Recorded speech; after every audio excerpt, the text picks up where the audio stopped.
Dear net aspirants, welcome to my video lecture on communication, தகவல் தொடர்பு.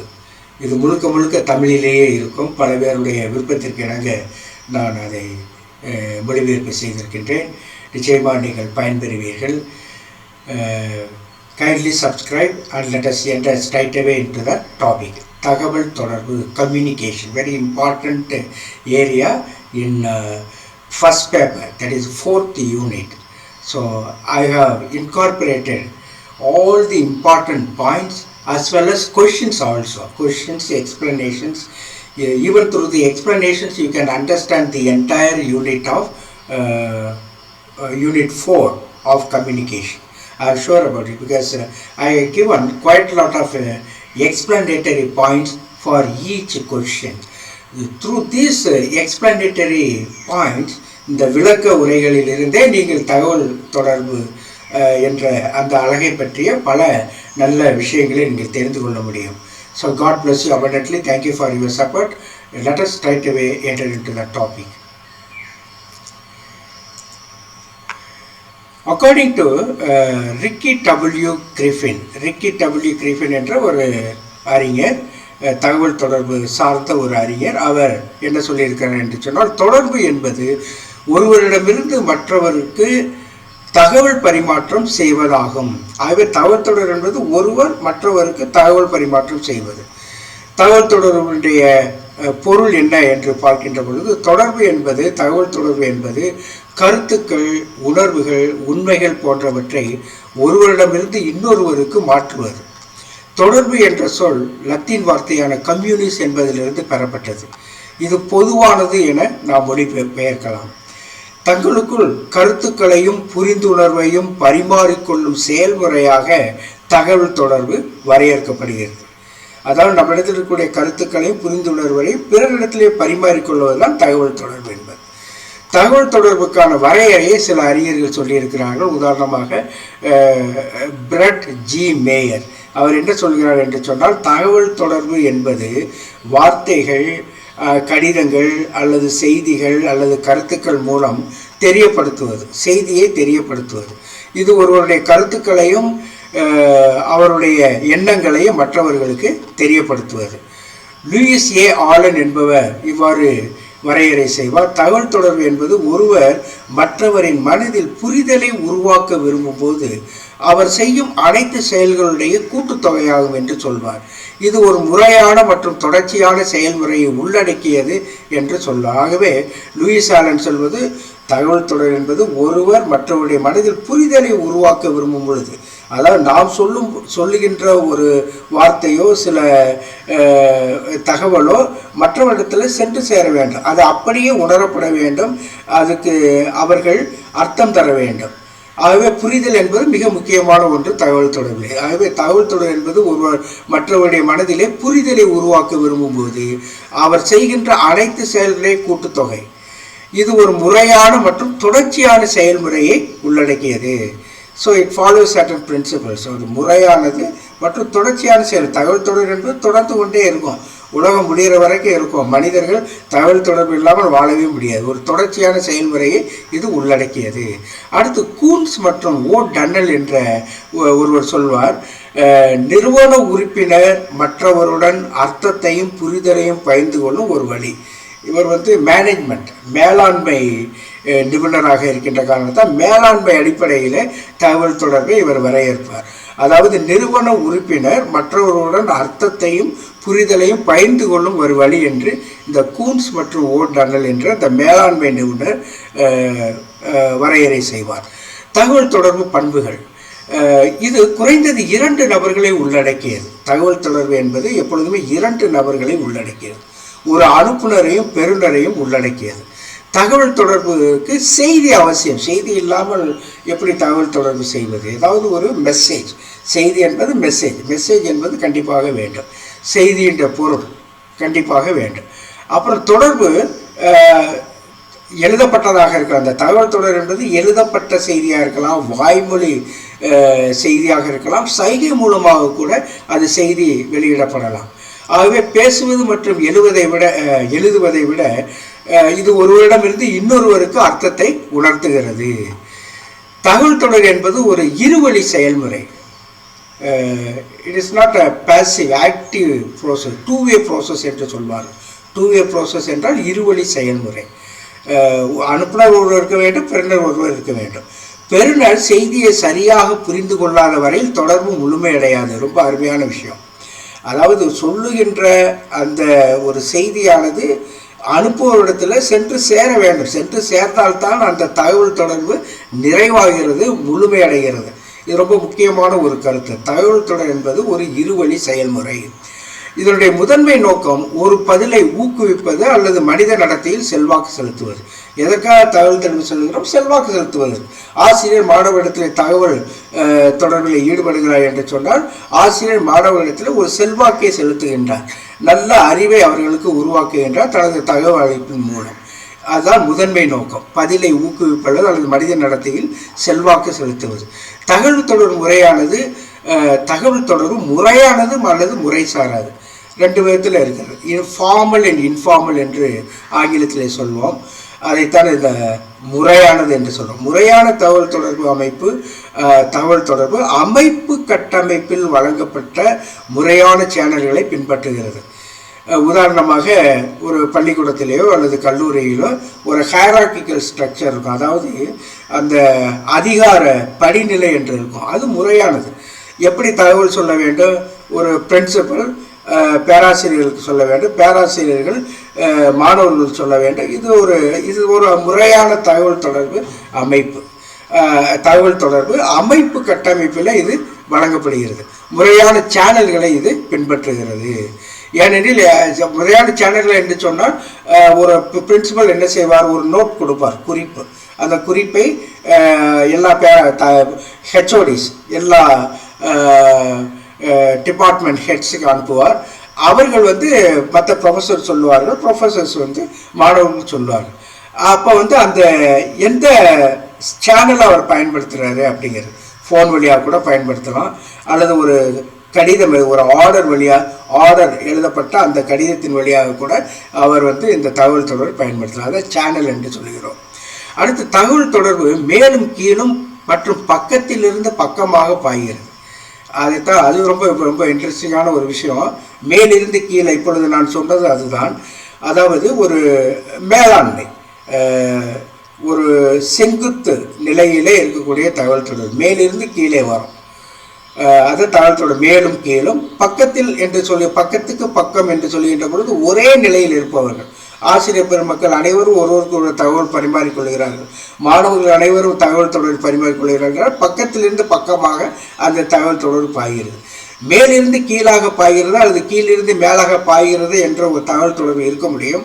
மேலிருந்து கீழாக என்று சொல்லுகின்ற பொழுது அதிகார படையில் இருக்கக்கூடிய அந்த உயர்ந்தவர் மற்றவர்களுக்கு அனுப்புகின்ற அந்த செய்தி. இது ஃபார்மல் இன்ஃபர்மேஷன், இன்ஃபர்மேஷன் என்று சொல்வார்கள். தகவல் ஃபார்மல் கம்யூனிகேஷன் என்று சொல்வார்கள். ஒரு முறையான தகவல் தொடர்பு மேலிருந்து கீழே.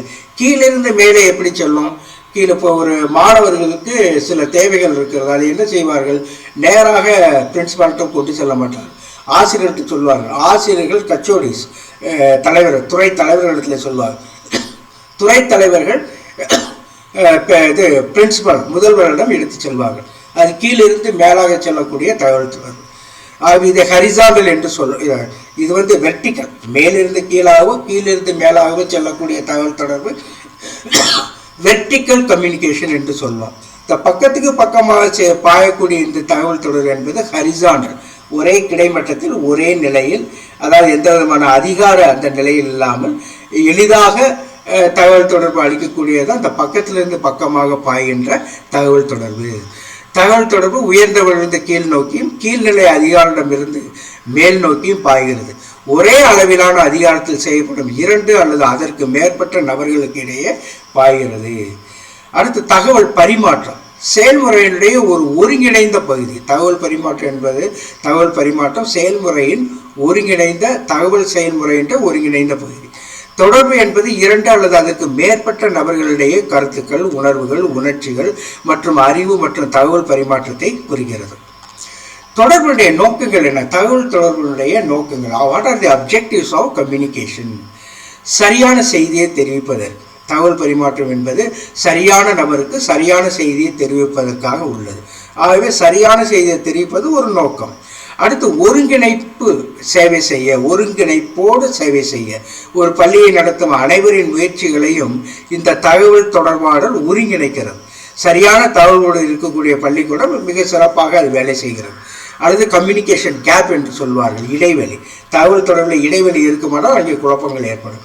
ஆகவே ஒருங்கிணைப்புடன் சேவை செய்வதற்கு தகவல் தொடர்பு முக்கிய காரணமாக இருக்கிறது, அது நோக்கமாக இருக்கிறது. அடுத்து தொழில்துறை உறவுகளை உருவாக்க, தொழிற்சாலைகளிலே அல்லது பெரிய பெரிய தொழிலகங்களிலே தொடர்பு, நல்ல தொழில்துறை உறவுகளை நோக்கமாக கொண்டுள்ளது. இந்த தகவல் தொடர்பு தொழில்துறை உறவுகளை நோக்கமாக கொண்டுள்ளது. சரியான தகவல் எடுப்பு இருக்கின்ற பொழுதுதான் அந்த தொழில்துறை உறவுகள் மேம்படும் என்பது. ஆகவே அது ஒரு நோக்கமாக இருக்கிறது. அடுத்து நிர்வாகத்திறனை வளர்த்துக் கொள்வதற்கு இது ஒரு நோக்கத்தை தருகிறது. நிர்வாகத்திறனை வளர்த்துக் கொள்வதற்கு தகவல் தொடர்பு அவசியம். உண்மைகள், தகவல், சிந்தனைகள், யோசனைகள் போன்றவை நிர்வாகியின் அறிவை வளப்படுத்துவதோடு அவருடைய ஞானத்தையும் திறமையும் அதிகரிக்கின்றன. ஆகவே நிர்வாகத்திறனை வளர்த்துக் கொள்ளவும் இந்த தகவல் தொடர்பு தேவை. அடுத்து கொள்கைகளுடைய செயல்திறனை உருவாக்க, ஒரு பள்ளிக்கூடத்திலோ ஒரு கல்லூரியிலோ கொள்கை கோட்பாடுகள் இருக்கின்றன. விஷன் அண்ட் மிஷன் என்று சொல்லக்கூடிய அந்த தூரப்பார்வை, கிட்டப்பார்வை என்று சொல்லுகின்ற அந்த விஷன், மிஷன், அந்த பணி நோக்கம், லட்சிய நோக்கம், இதெல்லாம் இருக்கின்றன. ஆகவே இந்த கொள்கையுடைய செயல்திறனை உருவாக்குவது தகவல் தொடர்பு அவசியம். வெறுமனை கொள்கையில் மட்டும் போன அந்த கொள்கைகள் நிறைவேற்றப்பட வேண்டுமானால் தகவல் தொடர்பு ரொம்ப முக்கியம். அப்படியானதான் அது செயல் வடிவம் பெறும். ஆகவே கொள்கைகள் மற்றும் திட்டங்களை வெற்றிகரமாக செயல்படுத்துவதற்கு பயனுள்ள தகவல் தொடர்பு உதவியாக இருக்கும். அடுத்து மன உறுதியை அதிகரிக்கவும் தகவல் தொடர்பு நம்ம நிச்சயமாக பயன்படும். பயனுள்ள தகவல் தொடர்பு அமைப்பு ஊழியர்களுடைய செயல்திறனை ஊக்குவிக்கிறது. சரியான முறையில் தகவல் தொடர்பு இருக்கின்ற பொழுது எந்த விதமான குழப்பமும் இல்லாமல் ஊழியர்கள் பணி செய்வார்கள். ஆகவே மன உறுதியை இது அதிகரிக்கிறது. அடுத்து தொடர்பு செயல்முறை, இது ரொம்ப முக்கியமான ஒன்று. த ப்ராசஸ் ஆஃப் கம்யூனிகேஷன் என்று சொல்வார்கள். ப்ராசஸ் ஆஃப் கம்யூனிகேஷன் என்று இதை சொல்வார்கள். இதை படத்தில் நான் வரைந்திருக்கிறேன். நான் கொஞ்சம் அந்த எழுத்துக்கள் சேர்ந்து வந்திருக்கிறேன், அதை பற்றி பிரச்சனை இல்லை. அதை உங்களுக்கு விளக்கி சொல்வேன். படத்தில் காட்டப்பட்டுள்ளபடி தொடர்பு செயல்முறை, அதாவது ப்ராசஸ் ஆஃப் கம்யூனிகேஷன், பல்வேறு கூறுகளை கொண்டிருக்கிறது. இட் கண்டைன்ஸ் மெனி காம்பனன்ட்ஸ், பல்வேறு கூறுகளை உள்ளடக்கியது. முதல்ல அனுப்புனருடைய செய்தி, அது குறியாக்கம் செய்யப்படுகிறது. எப்படி? சேனல் வழியாக குறியாக்கப்படுகிறது. அடுத்து ரிசீவர், அந்த குறியாக்கம் என்று சொல்லுகின்ற பொழுது எந்த வகையில் அவர் அனுப்புகிறார்? கடிதத்தின் வாயிலாக அனுப்புகிறாரா, அல்லது தொலைபேசி வழியாக அனுப்புகிறாரா, ஒரு சின்ன நோட்டு வழியாக அனுப்புகிறாரா? இதெல்லாம் அந்த குறியாக்கம் என்று. அனுப்புனருடைய செய்தி குறியாக்கத்தின் வழியாக ரிசீவரை செல்லுது. ரிசீவர் என்பது பெறுநர். ஆகவே பெறுநரை சென்றவுடன் அவர் டீகோட் பண்ணுகின்றார். அவருக்கே உரித்தான முறையில் அவர் ஒரு குறிப்பிட்ட சேனல் வழியாக அதை டீகோடிங், அதை உணர்ந்து கொள்ளுகிறார். அவருக்கு இருக்கக்கூடிய அந்த மனநிலை, அவருக்கு இருக்கக்கூடிய அந்த புரியும் தன்மை, இதை ஒட்டி அவர் அந்த தகவலை எடுத்துக்கொள்ளுகிறார், டீகோடிங் பண்ணுகிறார். ஆகவே என்கோடிங், இது அனுப்புனருடைய செய்தி என்கோடிங், இந்த குறியாக்கம் செய்வது என்பது என்கோடிங் பண்ணுவது. ரிசீவர் அந்த பெறுநர் டீகோடிங் பண்ணுவது, அதை பெற்றுக்கொள்வது. இந்த கருத்து ரொம்ப முக்கியம். என்கோடிங் டீகோடிங்னா என்ன என்று கேட்பார்கள். ஆகவே ரொம்ப முக்கியமானது. ஆகவே டீகோடிங் செய்த பிற்பாடு அவருக்கு புரிந்ததா புரியவில்லையா என்பதை பின்னூட்ட தகவல் வழியாக மீண்டும் அனுப்புனருடைய கவனத்திற்கு கொண்டு செல்வார். அதைத்தான் பின்னூட்டம் என்று சொல்லுகிறோம். ஆகவே அனுப்புனருடைய செய்தி முக்கியம். அடுத்து குறியாக்கம் முக்கியம், சேனல் என்று சொல்லக்கூடிய குறியாக்கம். அடுத்து ரிசீவர், பெறுநர் இருக்கிறார். பெறுநர் எவ்வாறு அதை பெற்றுக்கொள்கிறார் என்ற அந்த டீகோடிங் இருக்கிறது. அவர் புரிந்து கொண்டாரா இல்லையா என்பதை சொல்வதற்கு பின்னூட்ட தகவல் இருக்கிறது. இது மீண்டும் அனுப்புனரை செல்கிறது. அனுப்புனர் மீண்டும் அதை வேறு வழியில், அது சரியாக புரியவில்லை என்று சொன்னால் வேறு வழியிலே அவர் செய்தியை அனுப்புகிறார். ஆகவேதான் இதை சைக்கிளிக் மெத்தட் என்று சொல்லுகிறார்கள். சைக்கிளிக் ப்ராசஸ், அதாவது தொடர் செயல்முறை என்று சொல்வது அதுதான் காரணம். தொடர்ந்து இந்த தகவல் தொடர்பு நடைபெற்று கொண்டே இருக்கிறது மனித செயல்பாடுகளிலே. அடுத்து இதில் முக்கியமான சில விஷயங்களை பார்ப்போம். சென்டர், அனுப்புனர் என்பவர் யார்? ஒரு நபர் அனுப்புனர் மற்றொரு நபருக்கு ஒரு யோசனை அல்லது செய்தியை அனுப்ப விரும்பும்போது தகவல் தொடர்பு செயல்முறை தொடங்குகிறது. சென்டர் என்பது அவர் தான் சோர்ஸ். ஒரு தகவல் தொடர்புடைய சோர்ஸ் ஆதாரம் யாருன்னாக்க சென்டர். அவர்கிட்ட தான் அந்த செய்தி இருக்கு. அவர் அனுப்புறாரு. செய்தி அப்படிங்கிற ஒரு விஷயம், செய்தி இல்லாமல் கம்யூனிகேஷன் கிடையாது. ஆகவே செய்தி என்பது எது? கருத்துக்கள், அணுகுமுறைகள், உணர்வுகள், பார்வைகள், பரிந்துரைகள், உத்தரவுகள் போன்றவற்றுடைய பொருள். அதைத்தான் செய்தி என்று சொல்லுகிறோம். கருத்துக்கள், அணுகுமுறைகள், உணர்வுகள், பார்வைகள், பர்ஸ்பெக்டிவ்ஸ் என்று சொல்லக்கூடிய பார்வைகள், பரிந்துரைகள், உத்தரவுகள் போன்றவற்றுடைய பொருள். குறியாக்கம் என்பது தகவல் தொடர்பு பொருள் சுருக்கம் மற்றும் அருவமானதாக இருப்பார். தகவல் தொடர்பு பொருள் வெறுமனை வார்த்தைகள் தானே இருக்கிறது. அந்த வார்த்தைகளை எவ்வாறு அவர் அனுப்புகிறார் என்று இருக்கிறது. அது அப்ஸ்ட்ராக்ட் என்று சொல்வார்கள். பொதுவாக லாங்குவேஜே அப்ஸ்ட்ராக்ட் என்று சொல்வார்கள். அந்த அப்ஸ்ட்ராக்ட் லாங்குவேஜை நம்ம புரிந்து கொள்ள, மனிதன் எவ்வாறு அதை புரிந்து கொள்ளுகிறான், ஒரே மொழியிலே எப்படி புரிந்து கொள்கிறான் என்பதெல்லாம் இருக்கிறது. ஆகவே தகவல் தொடர்பு பொருள் சுருக்கம் மற்றும் அருவமானதாக இருப்பதால் அனுப்புனர் வார்த்தைகள், செயல்கள், படங்கள் போன்ற சில குறியீடுகளை பயன்படுத்துகிறார். அதாவது புரியக்கூடிய வண்ணம் சில குறியீடுகளை பயன்படுத்துகிறார். அது படங்களாக இருக்கலாம், சைகையாக கூட இருக்கலாம், சில செயல்களாக இருக்கலாம். இதையெல்லாம் அவர் செய்கின்றார், அனுப்புவார். ஆகவே பொருளை இந்த குறியீடுகளாக மாற்றுவது குறியாக்க செயல்முறை. அதாவது செய்திக்கு அர்த்தத்தை தருவது, அப்படி சொல்லலாம். செய்திக்கு அர்த்தத்தை தருவது இந்த குறியாக்க செயல்முறை. அவர் படத்தின் வழியாக சொல்லுகிறாரா, அல்லது வார்த்தையின் வழியை சொல்லுகிறாரா, நடிப்பின் வழியை சொல்லுகிறாரா, டெலிஃபோன் வழியாக சொல்லுகிறாரா, இதெல்லாம் இந்த குறியீடுகளை இந்த அர்த்தத்தை, இந்த தகவல் தொடர்புடைய அர்த்தத்தை கொடுப்பது குறியாக்க செயல்முறை. அடுத்து சேனல் என்ற ஒரு விஷயம் இருக்கிறது. சேனல் என்பது என்னன்னா ஊடகம், எதன் வழியாக அனுப்புகிறார் அப்படிங்கிறது. இந்த குறியீடுகள் சில சேனல்கள் மூலம் அனுப்பப்படுகின்றன. வானொலி, தொலைபேசி, கடிதம், நேருக்கு நேர் பேசுதல், அனுப்புபவர் பெறுபவர் ஆகிய இரு தரப்பினருடைய சூழ்நிலையை பொறுத்து அவர் அனுப்புகிறார். அதாவது எதை சொன்னால் அனுப்பப்பட்டவருக்கு, அதாவது பெறுபவருக்கு புரியும், எந்த சேனல் வழியாக, எந்த ஊடகத்தின் வழியாக செய்ய வேண்டும் என்பதை அனுப்புனர் அவர் முடிவு செய்து அனுப்புகிறார். வானொலி, தொலைபேசி, கடிதம், நேருக்கு நேர் பேசுதல், அனுப்புவோர் பெறுபவர் ஆகிய இரு தரப்புடைய சூழ்நிலையை பொறுத்து இது அமைகிறது. பெறுபவர் யார் என்று சொன்னால் செய்தியை பெற வேண்டிய நபர் தான் பெறுபவர். டீகோடிங் என்ற ஒரு வார்த்தை நான் சொன்னோம். அந்த டீகோடிங் இதனுடைய பொருள் என்ன? இதன் பொருள் புரிந்து கொள்ளும் நோக்கத்திற்காக செய்தியை வார்த்தைகளாக மொழிபெயர்ப்பது. இதில் தான் நிறைய பிரச்சனைகள் இருக்கு. இப்போ ஒருவர் மிக அருமையான தமிழிலே பெறுபவருக்கு அனுப்புகிறார் என்று வைத்துக்கொள்ளலாம். பெறுபவருக்கு தமிழ் சரியாக தெரியவில்லை என்று சொன்னால் அதை வார்த்தைகளாக மொழிபெயர்த்து கொள்வதில் பிரச்சனைகள் இருக்கிறது. டீகோடிங் சரியாக நடக்காது. அதை நன்றாக புரியும். ஆகவே டீகோடிங் என்பது இந்த செய்தியினுடைய பொருள் புரிந்து கொள்ளும் நோக்கத்திற்காக செய்தியை வார்த்தைகளாக மொழிபெயர்த்துக் கொள்வது தான் டீகோடிங். இது யாருடைய வேலை என்று சொன்னால் பெறுபவருடைய வேலை. இது நன்றாக புரிந்து கொள்ளும். டீகோடிங் என்பது பெறுபவருடைய வேலை. அடுத்து பின்னூட்டம். பெறுபவர் பெற்றுக்கொள்கின்றார். அவர் உண்மையிலேயே அந்த செய்தியை புரிந்து கொண்டாரோ புரியவில்லையா, இது அனுப்புனருக்கு பெறுநரால் அனுப்பப்பட்ட எதிர்வினை, பதிலை குறிக்கிறது இது பின்னூட்டம் என்பது. ஆகவே தயவு செய்து மீண்டும் இது ஒரு முறை பார்த்துக்கொள்ளுங்க. இதிலிருந்து நிறைய கேள்விகள் வர வாய்ப்பு இருக்கிறது. முதல்ல சென்டர் அப்படிங்கிறதா அந்த சோர்ஸ் ஆஃப் கம்யூனிகேஷன், தகவல் அளிப்பினுடைய ஆதாரம். அடுத்து செய்தி, கண்டிப்பாக செய்தி வேணும். அந்த செய்தி என்பது கருத்துக்கள், அணுகுமுறைகள், உணர்வுகள், பார்வைகள், பரிந்துரைகள். குறியாக்கம், தகவல் தொடர்பு பொருள் சுருக்கம் மற்றும் ஆர்வமாக இருப்பதா, அது எப்படி அனுப்புறது, வார்த்தைகளை செயல் வழியாக அனுப்புறதா, படங்கள் வழியாக அனுப்புறதா, வார்த்தைகள் வழியாக அனுப்புறதா, இதெல்லாம் குறியீடுகள். ஆகவே இதைத்தான் குறியாக்கம் என்று சொல்கிறோம். அது எதன் வழியாக இந்த குறியீடுகள் அனுப்புகிறோம் என்று சொன்னால் சேனல், ஊடக வழியாக. ஊடகம் என்று சொல்லுகின்ற பொழுது வானொலி, தொலைபேசி, கடிதம், நேருக்கு நேர் பேசுதல் ஆகிய அனுப்புவோர் பெறுவோர் ஆகிய இருவருடைய சூழ்நிலையை பொறுத்து இது அமையும். அதாவது யாருக்கு எதை சொல்ல வேண்டும், அதன் அடிப்படையில் அனுப்புபவர் ஏதாவது ஒரு சேனல், ஒரு ஊடகத்தை பயன்படுத்தி பெறுபவருக்கு அவர் அனுப்புகின்றார். உதாரணமாக ஆசிரியர் மாணவருக்கு ஒரு வரைபடத்தின் மூலமாக சிலவற்றை கற்றுக் கொடுக்கிறார், அல்லது அறிவியலில் இருக்கக்கூடிய ஒரு குறிப்பிட்ட கருத்தை விளக்குவதற்கு படத்தை பயன்படுத்துகிறார், அல்லது ஆன்லைன் இருக்கக்கூடிய இணையத்தின் வழியாக அது சரியாக அந்த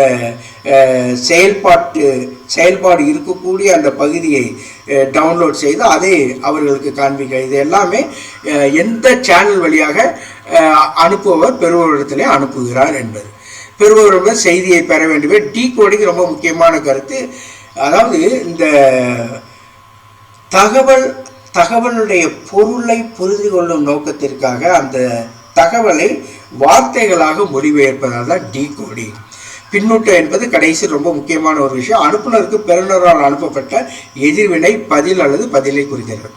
அடுத்து தகவல் தொடர்பு கொள்கைகள் என்ன என்று பார்த்தால் தெளிவு. தகவல் தொடர்பு செய்தியை எளிமையாகவும் பொதுவாக புரிந்து கொள்ளக்கூடியதாகவும் மாற்றுகிறது. தெளிவற்ற வார்த்தைகளிலே இது தெரிவிக்கப்படாது. தெளிவாக இருக்க வேண்டும். தெளிவற்ற வார்த்தை சரியாக அது டிரான்ஸ்லேஷன் வரவில்லை. தெளிவற்ற வார்த்தைகளில் தெரிவிக்கப்படக்கூடாது. தெளிவாக இருக்க வேண்டும் என்பதுதான் இதனுடைய அர்த்தம். அடுத்து கவனம் செலுத்துபவருடைய, அதாவது தகவல் கொடுப்பவருடைய கவனத்தை ஈர்க்கும் வார்த்தைகள் உதவாது. ஒரு நல்ல மேலாளர் தொடர்பு கொள்ளும் நேரத்தை தீர்மானிக்க வேண்டும். மனிதனுடைய உணர்ச்சிகள் மற்றும் மனநிலைகள். கவனம் என்பது ரொம்ப முக்கியம். இதிலும் ஏதோ டிரான்ஸ்லேஷனில் தவறு இருக்கிறது. அதாவது பெறுபவருடைய கவனத்தை ஈர்க்கும் வார்த்தைகளை சொல்ல வேண்டும். உதவாது என்று நான் சொல்லியிருக்கிறேன். அது ஏதோ டிரான்ஸ்லேஷனில் மிஸ்டேக் இருக்கிறது. கவனம் என்பது அதை பெறுபவருடைய கவனத்தை ஈர்க்கும் வார்த்தைகளாக இருக்க வேண்டும். ஒரு நல்ல மேலாளர் தொடர்பு கொள்ளும் நேரத்தை தீர்மானிக்க வேண்டும். எந்த நேரத்தில் எதை சொல்ல வேண்டும். அதாவது ஒருவர் இழந்த நிலையில் இருக்கிறார் அல்லது உணர்ச்சி வசப்பட்ட நிலையில் இருக்கிறார் என்று சொன்னால் ஒரு பெரிய தகவல் என்பது அவரிடத்தில் சென்று சேராது. அதைத்தான் மனிதனுடைய உணர்ச்சிகள் மற்றும் மனநிலைகளின் அடிப்படையில் கருத்துக்கள் பரிமாறப்பட வேண்டும், அதை சொல்லுகிறோம். அடுத்து நிலைத்தன்மை. தகவல் தொடர்பு ஒரு நிறுவனத்துடைய திட்டங்கள், கொள்கைகள் மற்றும் குறிக்கோள்களுடன் ஒத்து போக வேண்டும். அதைத்தான் நிலைத்தன்மை என்று சொல்லுகிறோம். சஸ்டைனபிலிட்டி அல்லது ஸ்டெபிலிட்டி, நிலைத்தன்மை, சர்டனிட்டி. தகவல் தொடர்பு நிறுவனத்துடைய திட்டங்கள், கொள்கைகள் மற்றும் குறிக்கோளுடன் ஒத்து போக வேண்டும். போதிய அளவு இருக்க வேண்டும். தகவல் தொடர்பில் எவ்வளோ வார்த்தைகள் சொல்லணும், எப்படி சொல்லணும், அதெல்லாம் போதுமான அளவிற்கு அந்த தகவல் தொடர்பு இருக்க வேண்டும். அது ரொம்ப முக்கியம். அப்படி இல்லாவிட்டால் முழுமையடையாது. அந்த தகவல் தொடர்பு முழுமையடையாமல் புரிந்து கொள்ளப்படாமல் இருக்கும். ஆகவே தகவல் தொடர்பு போதுமானதாக இருக்கணும். அதாவது போதுமான வார்த்தைகள், அந்த சேனல் எல்லாம் சரியானதாக இருக்க வேண்டும். யாருக்கு எதை சொல்லுகிறோம் என்ற அந்த நிலைகள்லாம் இருக்க வேண்டும். அதைத்தான் போதிய அளவு என்று சொல்லுகிறோம்.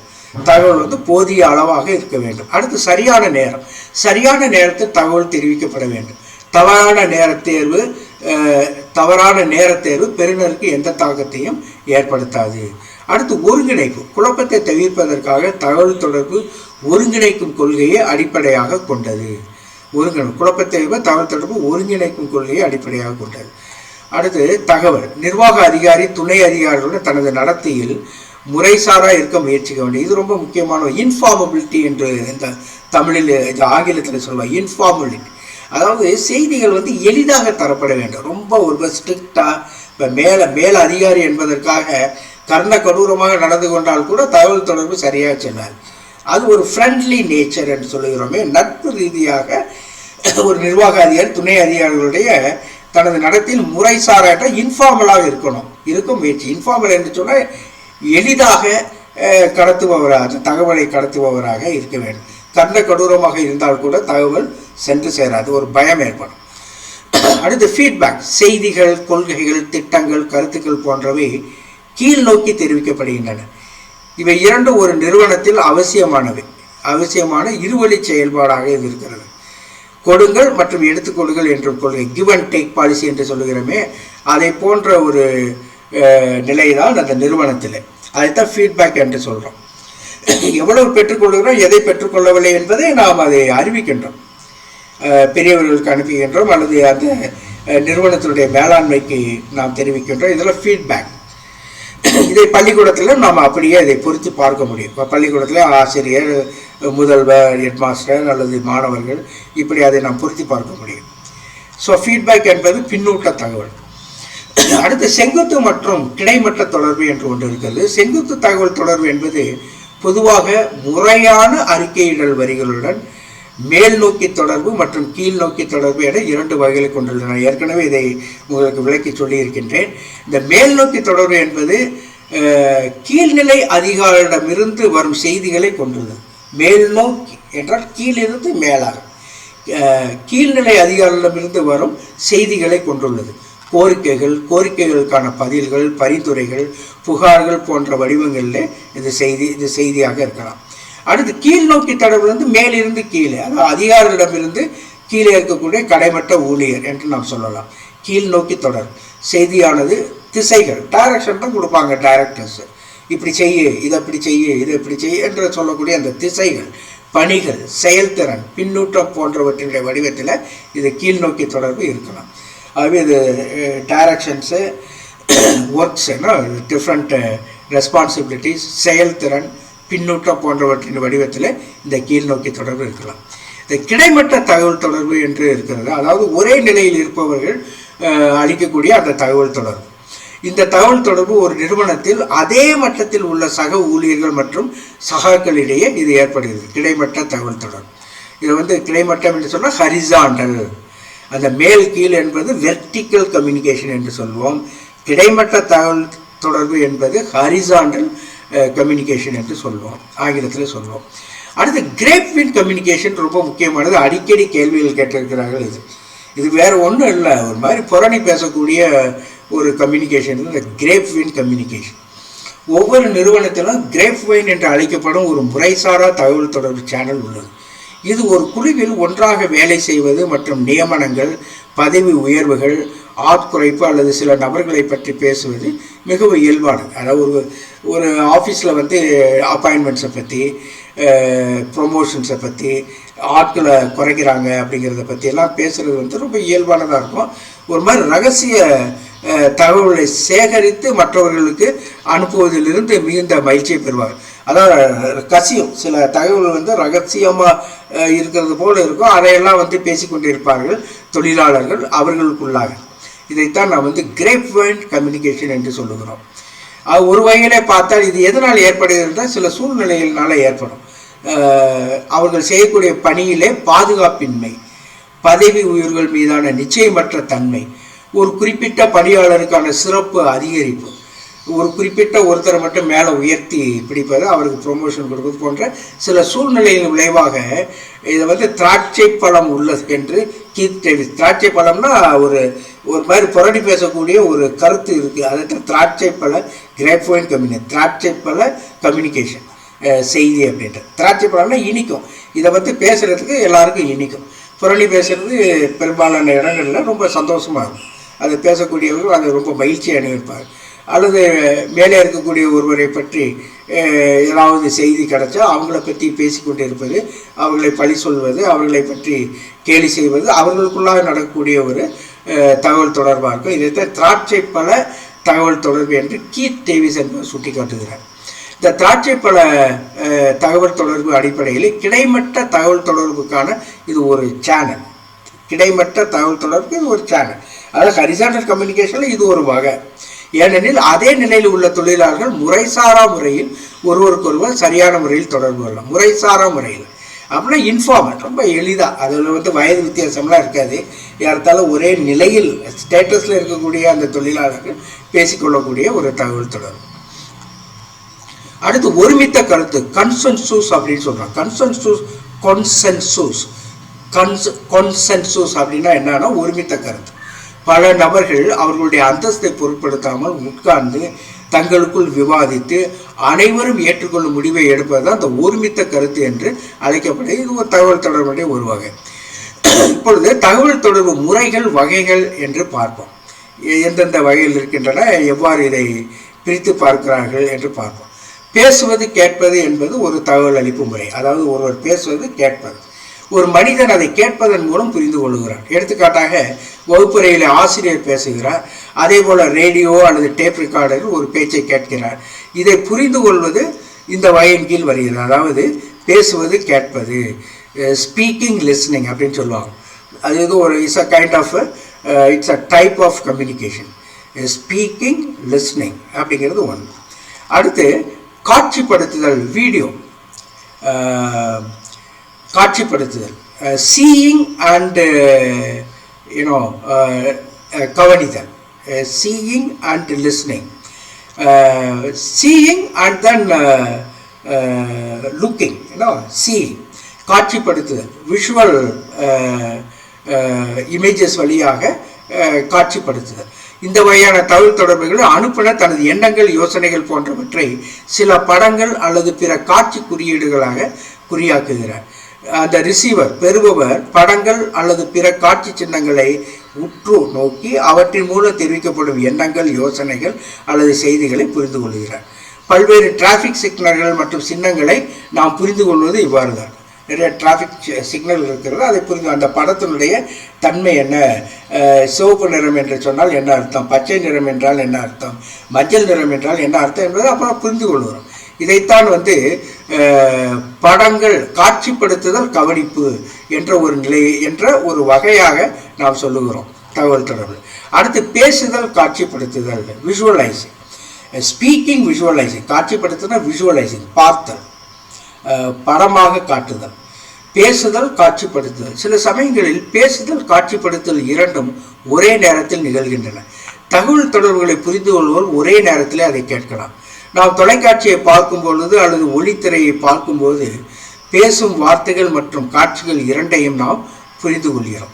தொலைக்காட்சியை பார்க்கும்போது அல்லது சினிமாவில் அந்த ஒளித்திரையை பார்க்கின்ற பொழுதெல்லாம் பேசும் வார்த்தைகள் மற்றும் காட்சிகள் இரண்டையும் நாம் பார்க்கிறோம். இதைத்தான் பேசுதல் காட்சிப்படுத்துதல் என்ற ஒரு வகையாக நாம் சொல்லுகிறோம், தகவல் அளிப்பு வகையாக சொல்லுகிறோம். அடுத்து எழுதுதல் வாசிப்பு, ரைட்டிங் ரீடிங். இந்த வகையான தகவல் தொடர்புகளில் அனுப்புவர்கள் எதையாவது எழுதுகிறார், இது வாசகரால் படிக்கப்பட வேண்டும், இது வாசகரால் படிக்கப்பட்டு புரிந்து கொள்ள வேண்டும். இதற்கு எடுத்துக்காட்டு புள்ளிகள் பயன்படுத்தப்படுகின்றன. புள்ளிகள்னால் இதை எது சொல்கிறோம்னா பிரெயில் எழுத்துறா, அதுதான் புள்ளிகள். அதை முழுமையாக நான் எழுதவில்லை, சாரி. அதாவது புள்ளிகள் என்று நான் சொல்லுகின்ற பொழுது இப்போ எழுத்தை நாம் உணர்ந்து கொள்கிறோம், கண் தெரிந்தவர்கள். சில சமயத்தில் கண் பார்வை அற்றவர்கள் எப்படி, அவர்களுக்கு இந்த பிரெயில் எழுத்து முறையில் இருக்கக்கூடிய அந்த புள்ளிகளை அவர்கள் தொட்டு உணர்ந்து அந்த செய்தியை அவர்கள் வாசித்துக் கொள்ளுகிறார்கள் என்றுதான் என்னுடைய அர்த்தம், எழுதல் வாசிப்பு என்ற இந்த ஒரு விஷயம். அடுத்து இன்ட்ராபர்சனல் கம்யூனிகேஷன், ரொம்ப முக்கியமான ஒரு கருத்து. இன்ட்ராபர்சனல்னா தனக்குத்தானே தகவல் தரக்கூடிய ஒரு விஷயம். அடிக்கடி கேள்விகள் இதில் வருகின்றன. இன்ட்ராபர்சனல் கம்யூனிகேஷன் என்று சொன்னால் தனிநபர் தனக்குத்தானே ஒரு தகவல் தொடர்பை வைத்திருக்கிறார். அது என்ன என்று பார்ப்போம். தனிநபர் தொடர்பு என்பது ஒரு நபர் தன்னுடன் வைத்திருக்கும் தகவல் தொடர்பு. அது என்ன என்று பார்ப்போம். உணர்வு உருவாக்கம் அப்படின்னா என்னன்னா வரைபடங்கள், உரைகள், அடையாளங்கள் மற்றும் சின்னங்களை விளக்குவர். தனக்கே அவர் விளக்கிக் கொள்ளுகிறார். இப்போ வரைபடங்கள்ல மும்பை எங்கே இருக்கிறது என்பதை அவர் பார்க்கிறார், உற்று நோக்குகிறார், மனதுக்குள்ளாகவே தீர்மானிக்கிறார். அந்த இடத்துல விரலை வைத்து இதுதான் மும்பை என்று அவர் உணர்கிறாரே, அது இது இன்ட்ராபர்சனல் கம்யூனிகேஷன், தனக்குத்தானே ஒரு தகவலை தெரிவித்துக் கொள்ளுதல். உரைகள், அடையாளங்கள் மற்றும் சின்னங்களை விளக்குவதெல்லாம் இதிலே அமையும். அடுத்து சொற்கள் அல்லாதவற்றை புரிந்து கொள்வது, சைகைகள், கண் தொடர்பு போன்றவற்றை புரிந்து கொள்ளுகிறோமே, இதுவும் வார்த்தைகள் இல்லை, ஆனால் சைகைகள், கண் தொடர்பு போன்றவற்றை நாம் புரிந்து கொள்கிறோம் என்று சொன்னால் அதுவும் இதை சேர்ந்து, அதாவது இன்ட்ராபர்சனல் கம்யூனிகேஷன். நமக்கு நாமே ஒரு செய்தியை எடுத்துக்கொள்ளுகிறோம் அந்த சைகைகள் வழியாக, கண் தொடர்பு வழியாக. அடுத்து உடல் உறுப்புகளுக்கு இடையே ஒரு கம்யூனிகேஷன் இருக்கிறது, அதுவும் இன்ட்ராபர்சனல் கம்யூனிகேஷன். தனக்குத்தானே செய்தி கொடுத்துக் கொள்வது, தகவல் எடுத்துக் கொள்வது. உதாரணமாக மதிய உணவுக்கு நேரமாகிவிட்டது என்று நமது வயிறு சொல்லுகிறோம். அப்படி சொன்னால் அது இன்ட்ராபர்சனல் கம்யூனிகேஷன். வெளியில் யாருக்கும் தெரியாது, நமக்கு நாமே ஒரு செய்தியை கொடுக்குறோம். ஆகா, மத்தியான நேரம் வந்து விட்டது, ஆகவே பசிக்கிறது. உடல் உறுப்புகளுக்கு இடையே கம்யூனிகேஷன். அடுத்து சத்தமாக பேசுதல். நாம புத்தகத்தை எடுத்து சத்தமாக படிக்கிறோம், அது என்ன பேசுகிறோம் என்பது நாமவே கேட்கிறோம். சில சமயங்களில் அது நடக்கும். கேட்டு இது மெமரிக்கு கூட நல்லது என்று கூட சொல்லுவாங்க. எஸ்பெஷலி சின்ன குழந்தைகளுக்கு அந்த மாதிரி செய்கின்ற பொழுது கவன சிதறல் ஏற்படாமல் அவர்கள் அந்த சத்தத்தை தாங்களே உள்வாங்குவது அவர்களுக்கு நல்லது என்று கூட சொல்வார்கள். சத்தமாக படித்தல், கேட்டதை திரும்ப திரும்ப சொல்வது. அடுத்து எழுதுதல், கை அல்லது சொல் செயலி. ஒருவருடைய எண்ணங்கள் அல்லது அவதானிப்புகள் எழுதுதல். கை அல்லது சொல் செயலி என்று சொல்லுகின்ற பொழுது ஒருவருடைய எண்ணங்கள் அல்லது உற்றுநோக்கல் வழியாக நாம ஏதாவது எழுதி கொள்வது. அதாவது கைகளை அசைத்து நாம் ஒரு செய்தியை நமக்காகவே எடுத்துக்கொள்வது, அதை எழுதுதல் என்ற வகையில். அது சிந்திக்கும் பொழுதும் நாளும் சைகைகள் செய்வதும் கனவு காண்பது கூட இதன் வழியே வரும். சிந்திக்கும் பொழுது நம்ம சைகைகள் செய்துக்கிட்டே இருப்போம், அப்படின்னா நமக்கு நாமே ஒரு செய்தியை கொடுத்துக்கிட்டு இருக்கோம் என்ற அர்த்தம். அடுத்து கனவு காண்பது, இரவிலே கனவு காண்பது கூட அல்லது பகலிலே கனவு காண்பது கூட ஒரு வகையான ஒரு தகவல் தொடர்பு தான். நமக்கு நாமே ஒரு தகவலை கொடுத்துக்கொள்வது. இது பூரா இன்ட்ரா பர்சனல் கம்யூனிகேஷன், தனக்குத்தானே தகவலை கொடுத்தல் என்ற அளவிலே வருகிறது. அடுத்து பொருள் தொடர்பு. தகவல் தொடர்பு மிகவும் பொருள் தொடர்புனா ஆப்ஜெக்ட் கம்யூனிகேஷன். அதாவது ஒரு யூனிஃபார்மெல்லாம் இருக்குது, போலீஸ்காரங்க யூனிஃபார்ம் இருக்குது, டீச்சர்ஸ் கூட கோட் ஆஃப் ட்ரெஸ் இருக்குது. இந்த மாதிரி கோட் போட்டு வரணும் அப்படின்லாம் இந்த வட மாநிலங்களில் சொல்லுவாங்க. இப்போ இதெல்லாம் இந்த பொருள் தகவல் தொடர்பு மிகவும் பொதுவான வடிவம் வந்து ஆடையை நம்ம சொல்லலாம். ஒருவருடைய ஆளுமை பண்புகளை தீர்மானிக்கிறது பொருள் தொடர்பு. அதாவது வந்து இப்போ போலீஸ் ட்ரெஸ்ஸை போட்டால் அவர் போலீஸ்காரர் அதிகாரம் மிக்கவர் அப்படிங்கிற அவருடைய ஆளுமை பண்பை தீர்மானிக்கிறது இந்த பொருள் தொடர்பு.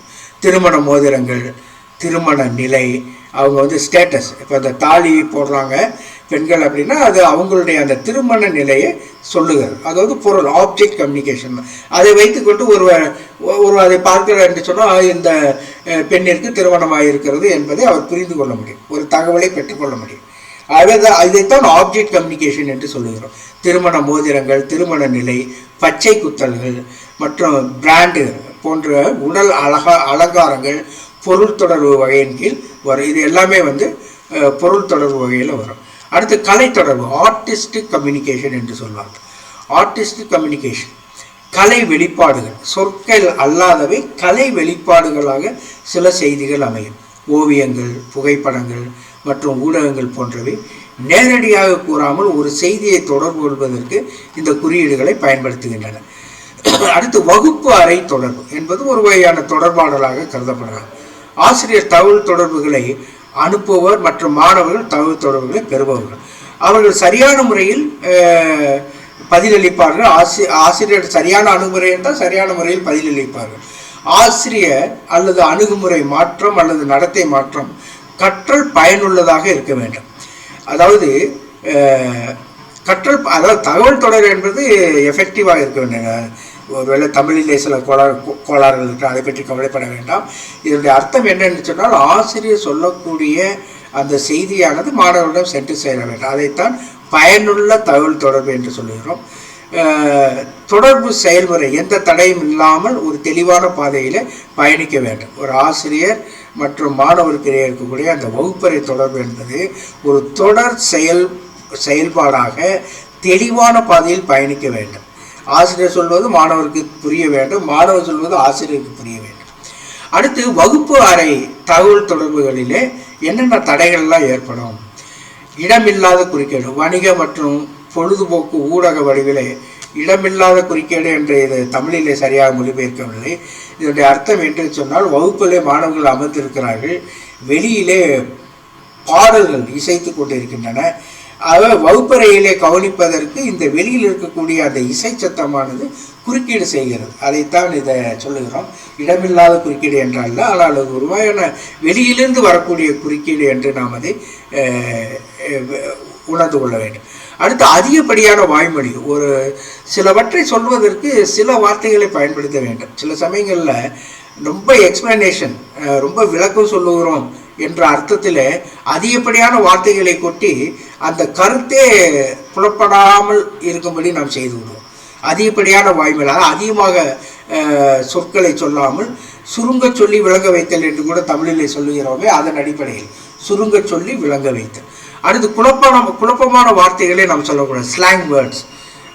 ஸ்லாங் வேர்ட்ஸ் என்று சொல்லும் பொழுது நம்ம ஒரே மெஸ்ஸாக இருக்குது, மெஸ் ஆகி போச்சு எல்லாம் அப்படின்னு சொல்கிறாங்கன்னு வைங்க.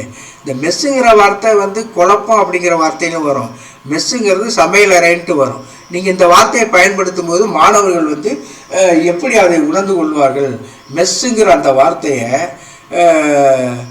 குழப்பம் அப்படிங்கிற அர்த்தத்தில் எடுத்துக்குவாங்களா, அல்லது மெஸ்ஸுங்கிற வார்த்தையை சமையல் அறைன்னு சொல்லி எடுத்துக்கிடுவாங்களா அப்படிங்கிற ஒரு இது. அதாவது குழப்பமான வார்த்தைகளை தவிர்க்க வேண்டும் தகவல் தொடர்பில். அடுத்து பகல் கனவு என்பதும் ஒரு தடை தான். அதாவது மாணவர்கள் வந்து கருத்துக்கள் வந்து ரொம்ப புரிந்து கொள்வதற்கு மிகவும் கடினமாக இருக்குமானால் சில சமயங்களிலே அவள் என்ன செய்து விடுவார்கள், பகல் கனவு காண ஆரம்பித்துவிடும். குதிரையை தட்டி விட்டால் அது மாட்டில் வானத்திலே பறக்கும். அது பகல் கனவும் ஒரு தடையாக இருக்கும். அடுத்து வரையறுக்கப்பட்ட கருத்து. சில சமயங்களிலே வரையறுக்கப்பட்ட கருத்தை மிக சரியான முறையில் சொல்லணும். வரையறுக்கப்பட்ட கருத்து என்று சொல்லுகின்ற பொழுது அது ரொம்ப குழப்பம் என்று சொல்வதற்கில்லை, கடினமாக இருக்கும். அதை நான் சில சமயங்களில் தடையாக இருக்கும். அதை ரொம்ப மிக எளிதாக, அதாவது அப்ட்ராக்டாக இருக்கக்கூடிய அந்த கருத்தை, அதாவது புரிந்து கொள்ள முடியாத இருக்கக்கூடிய கருத்தை நாம் வந்து வெறுமனே அப்படியே சொன்னால் மாணவர்களுக்கு புரியாது. அதற்கு பதிலாக அதை ஒரு படத்தின் வழியாகவோ ஒரு கதையின் வழியாகவோ அல்லது அதை ஒரு டெமான்ஸ்ட்ரேஷன் என்று சொல்லக்கூடிய செய்து காட்டுதல் வழியாகவோ நாம் சொல்லுகின்ற பொழுது அதை புரிந்து கொள்வார்கள் மாணவர்கள். இது ஒரு தடை. வரையறுக்கப்பட்ட கருத்து என்பது கொஞ்சம் கஷ்டமான ஒரு கருத்து. அடுத்து உடல் அசௌரியம் இருக்குமானால் அதுவும் தடையாக இருக்கும். அவநம்பிக்கை. மாணவன் ஆசிரியர் நம்ப வேண்டும், அல்லது படிப்பினால் நன்மை விளையும் என்று நம்பி அவன் வகுப்பறையில் உட்கார்ந்தால்தான் அவன் எதையும் படித்து கொள்ள முடியும். தகவல் தொடர்பு சரியாக இருக்கும், ஆசிரியர் சொல்வதை அவன் கேட்பான். ஆகவே அவநம்பிக்கை ஒரு தடையாக இருக்கும். தனிப்பட்ட வேறுபாடுகள் இருக்கிறது.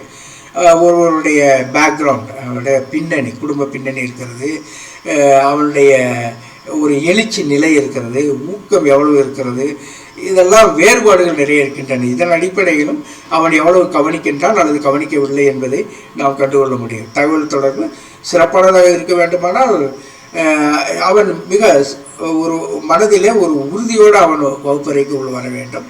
அது வந்து இந்த தனிப்பட்ட வேறுபாடு. சில பையன்களுக்கு டிஸ்ட்ராக்ஷன், பல தொந்தரவுகள் வெளியில் இருக்கும். அப்படி டிஸ்ட்ராக்ஷனோடு வரக்கூடிய மாணவர்கள் எதையும் கவனிக்க மாட்டார்கள். இந்த தனிப்பட்ட வேறுபாடுகள் கூட ஒரு தடையாக இருக்கும். மொழி பிரச்சனை. மொழி சரியாக புரிந்து கொள்ளப்பட வேண்டும், இல்லாவிட்டால் பிரச்சனை வரும். அறிவற்ற சொற்கள் அல்லது தொடர்பு என்றால் கிறுக்குத்தனமான அந்த சொற்கள், அதாவது முன்னுக்கு பின் முரணான சொற்கள். அறிவற்ற சொற்கள் என்று சொல்ல முடியாது. அதாவது வந்து எதை சொல்ல வேண்டுமோ அதை நன்றாக சொல்ல வேண்டும். அந்த வகுப்பறையிலே வந்து ஒரு ஆசிரியர் வந்து ஒரு உயர்ந்த இடத்துல இருக்கிறார். ஆகவே அவர் சொல்லக்கூடிய சொற்கள் எப்படி அமைய வேண்டும், அது தகவல் தொடர்புக்கு ரொம்ப அவசியம். முன்னுக்கு பின் முரணாக ஒரு ஆசிரியர் சொல்லக்கூடாது. அடுத்து உணர்ச்சி காரணிகளும் இருக்கிறது. ஆசிரியருடைய உணர்ச்சிகளும் இருக்கின்றன, மாணவருடைய உணர்ச்சிகளும், ரெண்டுமே பாதிக்கும் தகவல் தொடர்பு. இப்பொழுது சிறந்த சிஆர்சி, அதுக்கான வழிகாட்டுதல் என்ன? சிறந்த சிஆர்சி என்றால் கிளாஸ் ரூம் கம்யூனிகேஷன். மிக இஃபெக்டிவ் கிளாஸ் ரூம் கம்யூனிகேஷன் தான் அந்த சிறந்த வகுப்பறை போதனை என்று சொல்லுகிறோம். நல்ல கற்பித்தல் என்பது வெறும் தொடர்பாடலை விட மேலானது. இடையேயான தொடர்பை தேடி, இடையேயானது இன்டராக்ஷன்.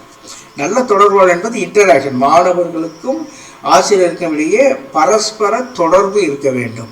அதாவது ஆசிரியர் கேள்விகள் கேட்கிறார், அதே போல் மாணவனும் எந்த விதமான பயமும் இல்லாமல் ஆசிரியத்தில் பேசுகிறான், கேள்வி கேட்கிறான் என்று சொன்னால் அந்த இடையே இருக்கக்கூடிய அந்த தொடர்பு ரொம்ப முக்கியம் அப்படிங்கிறது தான் அர்த்தம். தமிழில் வித்தியாசமாக இருந்தாலும் கூட அது இன்டராக்ஷனை குறிக்கிறது. இன்டராக்ஷன் ரொம்ப முக்கியம் ஒரு நல்ல கற்பித்தலுக்கு. பயனுள்ள வகுப்பறைக்கான வழிகாட்டுதல் என்ன? பயனுள்ள வகுப்பறை தகவல் பரிமாற்றது பின்வரும் காரணிகள். இருவழி தொடர்பு ரொம்ப முக்கியம். ஆசிரியருக்கும் மாணவருக்கும் இருவழி தொடர்பு. ஆசிரியரே பேசிக்கொண்டே இருந்தால் எந்த அளவிற்கு சென்று சேர்கிறது என்று, தகவல் சென்று சேர்கிறது என்று சொல்ல முடியாது. ஆகவே அது இருவழி தொடர்பாக இருக்க வேண்டும். அடுத்து திறமையான கற்பித்தலுக்கு பயனுள்ள கருத்தை சொல்லணும். அதாவது ஒரு டாபிக் இருக்கிறது, அதை ஒட்டிய கருத்துக்களை திறம்பட நாம் சொல்லுகிறோம். திறமையான கற்பித்தலுக்கு பயனுள்ள கருத்தை நாம் சொல்லுவது. அது திடீரென்று ஒன்றை சொல்லிவிட்டு வேறொன்று சம்பந்தமே இல்லாத ஒரு கருத்தை சொல்லுகின்ற பொழுது தகவல் தொடர்பில் அது பாதிப்பு ஏற்படும். நன்று கோர்வையாக, அதான் சொல்வார் லாஜிக்கல் சீக்வன்ஸ் என்று சொல்வார்களே, அதை போன்ற ஒரு படிநிலையிலே கருத்துக்களை எல்லாம் வடிவமைத்து தெரிந்ததிலிருந்து தெரியாதை நோக்கி எல்லாம் அதை சொல்லித்தர வேண்டும். திறமையான கற்பித்தலுக்கு பயனுள்ள கருத்து. அடுத்து தகவல் தொடர்புகளில் தெளிவு இருக்க வேண்டும். எப்படி என்றால் மொழி எளிமையாக இருக்க வேண்டும், நேர்த்தியாக இருக்க வேண்டும், பெறுபவர்களுக்கு புரியும்படியான ஒரு மொழியாக இருக்க வேண்டும். அடுத்து வளர்ச்சி மேம்பாடு அதெல்லாம் இருக்கிறது. வளர்ச்சி தரக்கூடிய நம்ம அந்த வகுப்பறை போதனை என்பது மாணவர்களுக்கு வளர்ச்சி. ஒரு 45 நிமிடங்கள் ஒரு ஆசிரியர் வகுப்பறையில் ஏதாவது சொல்லுகிறார், தகவல் தருகிறார் என்று சொன்னால் அந்த தகவலினால் ஏதோ ஒரு வளர்ச்சி அந்த மாணவனுக்கு ஏற்பட்டிருக்கிறது. அவன் பெற்றுக்கொள்வதால் அவனுடைய அறிவிலே ஒரு வளர்ச்சி ஏற்பட்டிருக்கிறது, அல்லது உணர்விலே ஒரு வளர்ச்சி ஏற்பட்டிருக்கிறது என்று சொல்லக்கூடிய அளவிலே வளர்ச்சி இருக்க வேண்டும். அடுத்து பயன்படுத்துதல், தான் பெற்றுக்கொண்ட அந்த தகவலை பயன்படுத்தக்கூடிய நிலையில் மாணவன் இருக்க வேண்டும். அப்படி பயன்படுத்தக்கூடிய நிலையில் இருந்தால்தான் தகவல் தொடர்பு சரியாக சென்று சேர்ந்திருக்கிறது என்ற அர்த்தம். இதெல்லாம் சிறந்த வகுப்பறை போதனைக்கான பரிந்துரைகள். அடுத்து கற்பித்தல் உத்திகள் மற்றும் திறன்கள். மிக சிறந்த கற்பித்தல் உத்திகளை திறன்களை எல்லாம் ஒரு ஆசிரியர் பயன்படுத்துகிறார். அதனால்தான் இப்பொழுதெல்லாம் இன் சர்வீஸ் ட்ரைனிங், ரெஃப்ரெஷர் கோர்ஸ் என்றெல்லாம் வைத்து புதிதான பாடங்களுக்கு ஏற்ற வகையிலே ஆசிரியர்கள் எவ்வாறு பாடம் நடத்துவது என்ற அந்த மெத்தட்ஸ் எல்லாம் சொல்லிக் கொடுக்கிறார்கள். உத்திகளை, டெக்னிக்ஸ், நுட்பங்களை எல்லாம் சொல்லிக் கொடுக்கிறார்கள் பெரியவர்கள். அடுத்து அவநம்பிக்கையை வெல்வது, அது ரொம்ப முக்கியமான ஒரு கருத்து. என்ன என்று சொன்னால், சிறந்த போதனைக்கு அவநம்பிக்கை, மாணவர்களுக்கு தைரியத்தை கொடுத்து கொண்டே இருப்பது. ஆகவே தான் சொல்வார்கள், முதல் 5 நிமிடங்கள் பாடத்திற்குள்ளே செல்லக்கூடாது. அதற்கு பதிலாக முதலிலே அவர்களுடைய நிலையை பரிசீலித்து சில நல்ல விஷயங்களை சொல்லி நம்பிக்கையை ஏற்படுத்தக்கூடிய வகையில் பேசி பாடத்தை தொடங்க வேண்டும் என்றெல்லாம் சொல்வார். அடுத்து தனிப்பட்ட வேறுபாடுகளை கடத்தல். ஒரு சிறந்த தகவல் தொடர்புக்கு தனிப்பட்ட வேறுபாடுகளை கண்டுகொள்ளக்கூடாது. அதாவது வேறுபாடுகள் இல்லாமல் இருக்க முடியாது. வகுப்பறையில் 40 மாணவர்கள் இருந்தால் 40 உலகங்கள் என்று தான் அர்த்தம். ஆகவே அந்த உலகங்களை தனித்தனி உலகங்கள் இருக்கிறார்களே என்று கவலை கொள்ளக்கூடாது. எல்லாத்தையும் ஒரே யூனிட்டாக பார்த்து பாடம் எடுக்கக்கூடிய ஒரு நிலையிலே ஆசிரியர் இருக்க வேண்டும். அடுத்து மொழி சிக்கலை சமாளித்தல், அது அடுத்த ஒரு முக்கியமான ஒரு விஷயம். எந்த வார்த்தைகளை சொன்னால் மாணவர்களுக்கு எளிதாக புரியும், அதுதான் மொழி சிக்கலை சமாளித்தல் என்ற ஒரு பரிந்துரை. அப்புறம் கவனத்தை சிதறடிக்கும் தூண்டுதல்களை சமாளித்தல். சில சமயங்களிலே வெளிப்புறத்திலிருந்து இசை வருகிறது அல்லது பல்வேறு சத்தங்கள் வருகிறது, அதை எவ்வாறு சமாளிப்பது என்பதை ஒரு ஆசிரியர் தெரிந்து கொள்கிறார். தீர்ப்பது, சில பிரச்சனைகள் வரும்போது உள்ளுக்குள்ளேயே நிறைய பிரச்சனை வரும், உடனுக்குடன் தீர்வு காண்பது. தெளிவு, ஆசிரியர் சொல்லக்கூடிய அந்த தகவலிலே ஒரு தெளிவு இருக்க வேண்டும். செய்தியின் தர்க்க ரீதியான அமைப்பு ரொம்ப முக்கியமானது, த லாஜிக்கல் சீக்வன்ஸ் என்று சொல்வது. அதே ஆசிரியர் பெருமக்கள் அனைவரும் உணர்வார்கள். முதல் துவக்கத்தில் தெரிந்ததிலிருந்து தெரியாத நோக்கி போக வேண்டிய உயர்நிலை பள்ளியிலே 9ஆம் வகுப்பாக இருக்கட்டும், 6ஆம் கிளாஸ்லேருந்து 12ஆம் வகுப்பு வரைக்கும் கூட அதுதான் ஒரு முக்கியமான ஒரு தகவல் தொடர்பு முறை. செய்தியின் தர்க்க ரீதியான அமைப்பு, எதை முதலில் சொல்ல வேண்டும், அடுத்து எது வர வேண்டும் என்று அப்படி நடத்தப்பட்டால்தான், பாடம் நடத்தப்பட்டால்தான் மாணவர்கள் மிக அருமையாக புரிந்து கொள்ள முடியும். ஆகவே தர்க்க ரீதியான அமைப்பு இருக்க வேண்டும் செய்தியில். அப்புறம் தகவல் தொடர்பு சரிபார்ப்பு. சில வேளைகளிலே ஒரு ஆசிரியர் தகவல் தொடர்பு சொல்வதற்கு முன்பாகவே சொல்லுகின்ற அந்த செய்தி என்பது சரியானதுதானா என்று பார்த்து சொல்ல வேண்டும். சில சமயங்களிலே பார்க்கலாம் நாமே கூட, அந்த கரும்பலையில் எழுதுகின்ற பொழுது ரொம்ப ஆணித்தரமாக ஒரு தவறான ஒரு ஸ்பெல்லிங்கை போட்டு எழுதி வைப்பார் ஒரு ஆசிரியர் வைத்துக்கொள்ளும். அதை திரும்பவும் மாணவர்களை சொல்லுவார். ரொம்ப இன்ட்ரெஸ்டிங்காக இருக்கும். அவன் ஒரு தடவை அவன் தப்பாக பிடித்து கொண்டான் என்று சொன்னால் அவன் மறக்க மாட்டான். ஏன்னா ஆசிரியர் சொல்றது வேத வாக்காக நினைக்கின்ற காலத்தில் ஆசிரியர் எழுதக்கூடிய எந்த ஒரு வார்த்தையும் பிளாக் போர்டில் சரியானதாக இல்லாவிட்டால் மிக சிக்கல். ஏன்னா 40 மாணவர்கள் அதை சரியாக புரிந்து கொள்வார்கள், தவறாக புரிந்து கொள்வார்கள் என்று சொன்னால் தவறான உச்சரிப்பை பெற்றுக்கொள்வார்கள். ஆகவே தான் ஆசிரியர்கள் மிகவும் கவனமாக இருக்க வேண்டும் என்று சொல்வார்கள். தகவல் தொடர்பை சரிபாய்க்க வேண்டும். இதை நாம் நடத்துகின்றோம், ஆங்கிலத்தில் இதை நடத்துகின்றோம், இந்த ஸ்பெல்லிங் எல்லாம் கரெக்டாக எழுதுகிறோமா என்பதையெல்லாம் சரிபார்த்து செய்ய வேண்டும். அல்லது எழுதப்பட்ட தகவல் தொடர்புகளிலே நம்பிக்கை வைக்க வேண்டும். எழுதப்பட்ட தகவல் தொடர்புகளிலே ஒரு நம்பிக்கை மாணவர்களுக்கு இருக்கணும். அப்போ அந்த அளவிற்கு அந்த செய்தி சாரம் வாய்ந்ததாக இருக்க வேண்டும். பல்வேறு தொடர்பு முறைகள் இருக்கின்றன. இலக்கியத்தின் முறையான மதிப்பாய்வு 4 தகவல் தொடர்பு முறைகள் உள்ளன என்பதை வெளிப்படுத்துகிறது. உள் தனிப்பட்ட தொடர்பு, அதைத்தான் நம்ம இன்டர் பர்சனல் அப்படின்னா 2 பேர்த்துக்கு இடையே இருக்கக்கூடியது இன்டர், அதுதான் உள்னா இன்டர் பர்சனல். அடுத்து தனிப்பட்ட தொடர்பு, உள் தனிப்பட்ட தொடர்பு அப்படின்ட்டு ஒன்று இருக்கிறது. உள் தனிப்பட்ட உணர்வு என்று சொல்ல வெரி சாரி. உள் தனிப்பட்ட தொடர்பு என்பது தனக்குத்தானே தகவல் எடுத்துக்கொள்ளும்.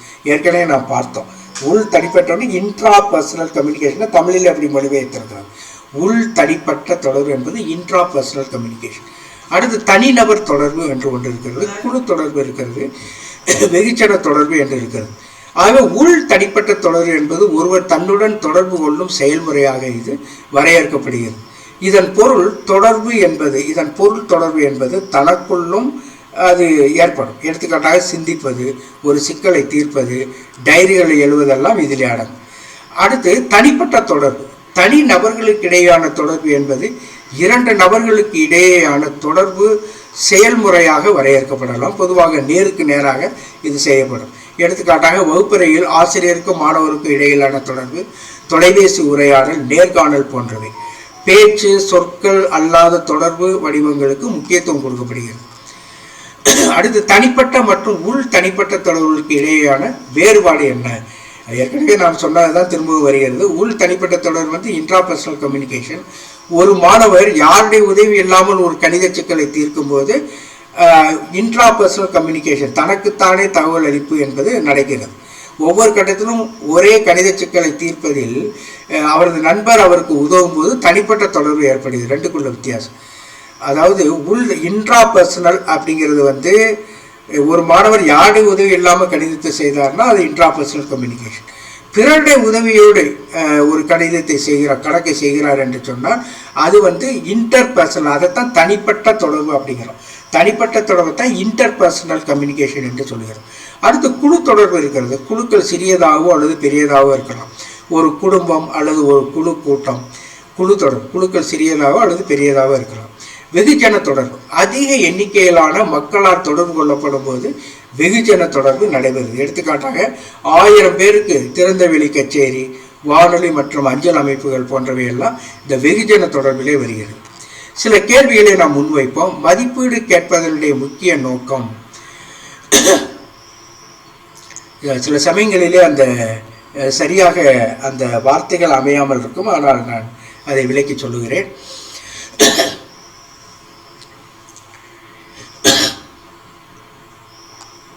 மதிப்பாய்வு கேட்பது, விமர்சனம் கேட்பது என்று, அதாவது மதிப்பாய்வு கேட்பது, மதிப்பீடு கேட்பதனுடைய முக்கிய நோக்கம் மதிப்பாய்வுக்காக கேட்பது. அப்படி என்றால் என்ன என்று சொன்னால், பேச்சாளர் என்ன சொல்கிறார் என்பதை பற்றி மதிப்பாய்வு செய்தல். இதில் அது சரியாக இங்கே மேலே ஏல அது இருக்கணும். மதிப்பாய்வு செய்தல் என்று இருக்க வேண்டும். அதில் அது எப்படியோ காணாமல் போய்விட்டது. பேச்சாளருடைய நம்பகத்தன்மை, ஆழ்மை, மதிப்பீடு. சில சமயம் இது ரெண்டும் சொல்வார்கள். அதை விட ரொம்ப முக்கியமானது மதிப்பாய்வு செய்வது என்று, அதைத்தான் சரியான பதில் என்று சொல்கிறோம். மதிப்பாய்வு கேட்பது விமர்சனம் கேட்பது என்று அழைக்கப்படுகிறது. பேச்சாளர் என்ன சொல்கிறார் என்பதை பற்றி மதிப்பாய்வு செய்தல், தீர்ப்பளித்தல் மற்றும் ஒரு கருத்தை உருவாக்குதல் ஆகியவற்றிலே கவனம் செலுத்துகிறது. அதே நேரத்தில் இதை நம்ம அனலைஸ் பண்ணலாம். பேச்சாளருடைய நம்பகத்தன்மை, ஆளுமை என்பது தேவைதான். ஆனால் அதற்கு இதை செய்வதற்கு முன்னால் மதிப்பிடுவது என்ற ஒன்று வருகிறது. அதனால்தான் ஏ என்பது சரியான பதில் என்று சொல்லுகிறோம். அடுத்த கேள்வி கேட்போம். பேச்சாளர் கேட்பவருடன் தொடர்பு கொள்ள முடிவு செய்யும் வாக்கியம் ஒரு செய்தி. அதான் மெசேஜ் என்பது. பேச்சாளர் கேட்பவருடன், அதாவது சென்டர் ரிசீவர், ஒரு வாக்கியத்தை அவர் முடிவு செய்கிறார் சென்டர் அப்படின்னா அது பேர் என்ன? அது ஒரு செய்தி. சிக்னல் அல்ல, பேச்சு அல்ல. சரியான பதில் ஒரு செய்தி. தகவல் தொடர்பு சூழலில் பேச்சாளர் கேட்பவருக்கு தெரிவிக்கும் வாக்கியம் செய்தி என்று குறிப்பிடப்படுகிறது. செய்தி அப்படிங்கிறது இந்த சொல் பேச்சாளர் கேட்பவருக்கு தெரிவிக்க விரும்பும் உள்ளடக்கம் அல்லது தகவலை குறிக்கிறது. சிக்னல் அப்படின்னு சொல்றேன். இந்த சொல் பொதுவாக தகவல் பரிமாற்றத்தில் ஒரு சமிக்கை, செவிவழி, ஒலி அலைகள், காட்சி, உடல் மொழி, எழுதப்பட்ட உரை அல்லது உணர்ச்சி தூண்டுதலின் மற்றொரு வடிவமாக இது இருக்கலாம். சிக்னல் என்பது தகவல் பரிமாற்றத்தில் ஒரு சமிக்கை, செவிவழி, ஒலி அலைகள், காட்சி, உடல் மொழி, எழுதப்பட்ட உரை அல்லது உணர்ச்சி தூண்டுதலுடைய மற்றொரு வடிவமாக இருக்கலாம். பேச்சு, இந்த சொல் பேசும் செயலை அல்லது எண்ணங்களின் வாய்மொழி வெளிப்பாட்டை குறிக்கிறது. அப்புறம் இந்த ஆல்டர்னேட்டிவ்ஸில் 4வது ஆல்டர்னேட்டிவ்ஸாக இருப்பது கார்டெக்ஸ் என்பது. அது இங்கே சரியாக வரவில்லை, வெரி சாரி. அது ஏதோ அது டிரான்ஸ்லேட் பண்ணும்போது அது சில வார்த்தைகள் வராமல் போய்விட்டது. கார்டெக்ஸ் என்ற ஒரு வார்த்தை அங்கே இருக்கும். கார்டெக்ஸ் என்பது மூளை என்ற வெளிப்புற அடுக்கு. அதுதான் இது உணர்ச்சி தகவல் மற்றும் அறிவாற்றல் செயல்பாடு போன்ற பல்வேறு செயல்பாடுகளில் இது ஈடுபட்டுள்ளது. கார்டெக்ஸ் அப்படிங்கிறது மூளையின் வெளிப்புற அடுக்கு. அடுத்து ஒளி அலைகள் மற்றும் எதிரொலிகள், சுற்றுப்புற இரைச்சல் மற்றும் எதிரொலி போன்ற சுற்றியுள்ள இடத்தின் அனைத்து ஒளி பண்புகளையும் சுமந்து செல்லும் காற்று எது அப்படின்னு கேட்குறாங்க. ஒரு செய்தியா, சிக்னலா, சேனலா அப்படிங்கிறது. ஒளி மற்றும் ஒளியியலுடைய சூழலில் சேனல் என்பது ஒளி அலைகள் பயணிக்கும் ஊடகத்தை குறிக்கிறது. இதில் எதிரொலிகள், சுற்றுப்புற இரைச்சல் மற்றும் எதிரொலி போன்ற சுற்றியுள்ள இடத்தின் அனைத்து ஒளி பண்புகள் அடங்கும். செய்தி என்பது தெரிவிக்கப்படும் உள்ளடக்கம் அல்லது தகவலை குறிக்கும். பேச்சு என்பது மொழியை உருவாக்கும் ஒலிகளின் வாய்மொழி வெளிப்பாடு அல்லது உச்சரிப்பு. சிக்னல் என்பது குறியிடப்பட்ட தகவலை குறிக்கிறது. இது பெரும்பாலும் உண்மையான ஒளி அலைகள் அல்லது ஒளியின் மின் பிரதிநிதித்துவமாக கருதப்படுகிறது.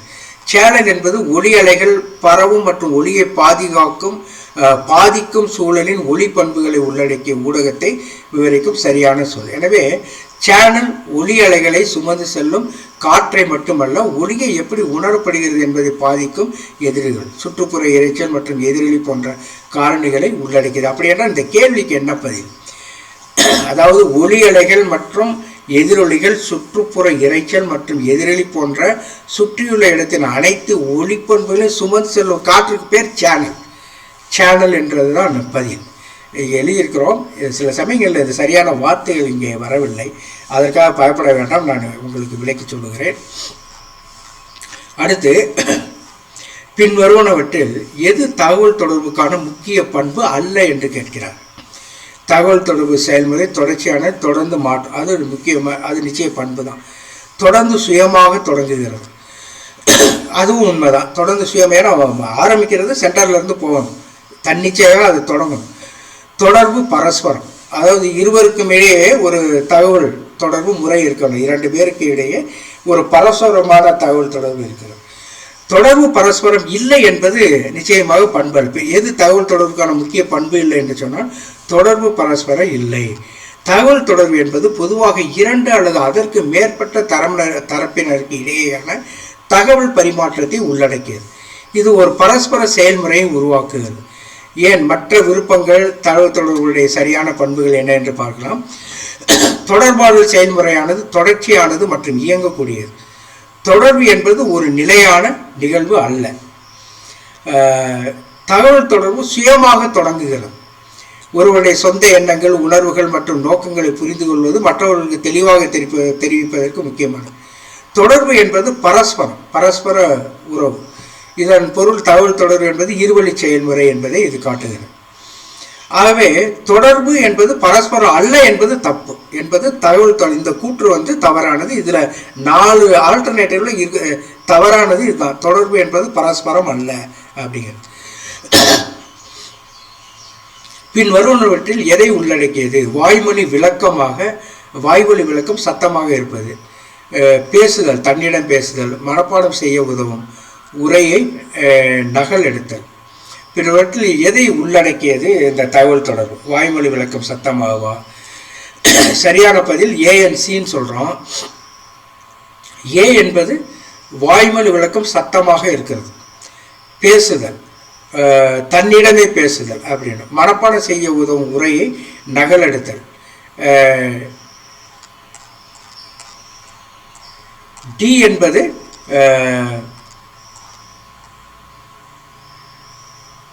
அதாவது பி அண்ட் சி சேர்ந்தது தான் அந்த டி. அதாவது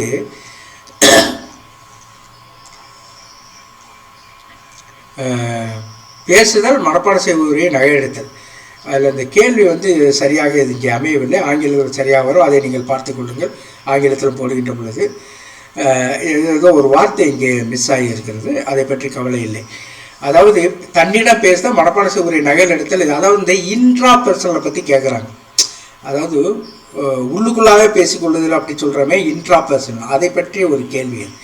அதில் அந்த 2 பேசுதல், மனப்பாடம், தன்னிடமே பேசுதல், மனப்பாடம் செய்ய உதவும் உரை நகர்த்தல், ரெண்டுமே அந்த இன்ட்ரா பர்சனலில் வரும் அப்படிங்கிறது சரியான பதில்.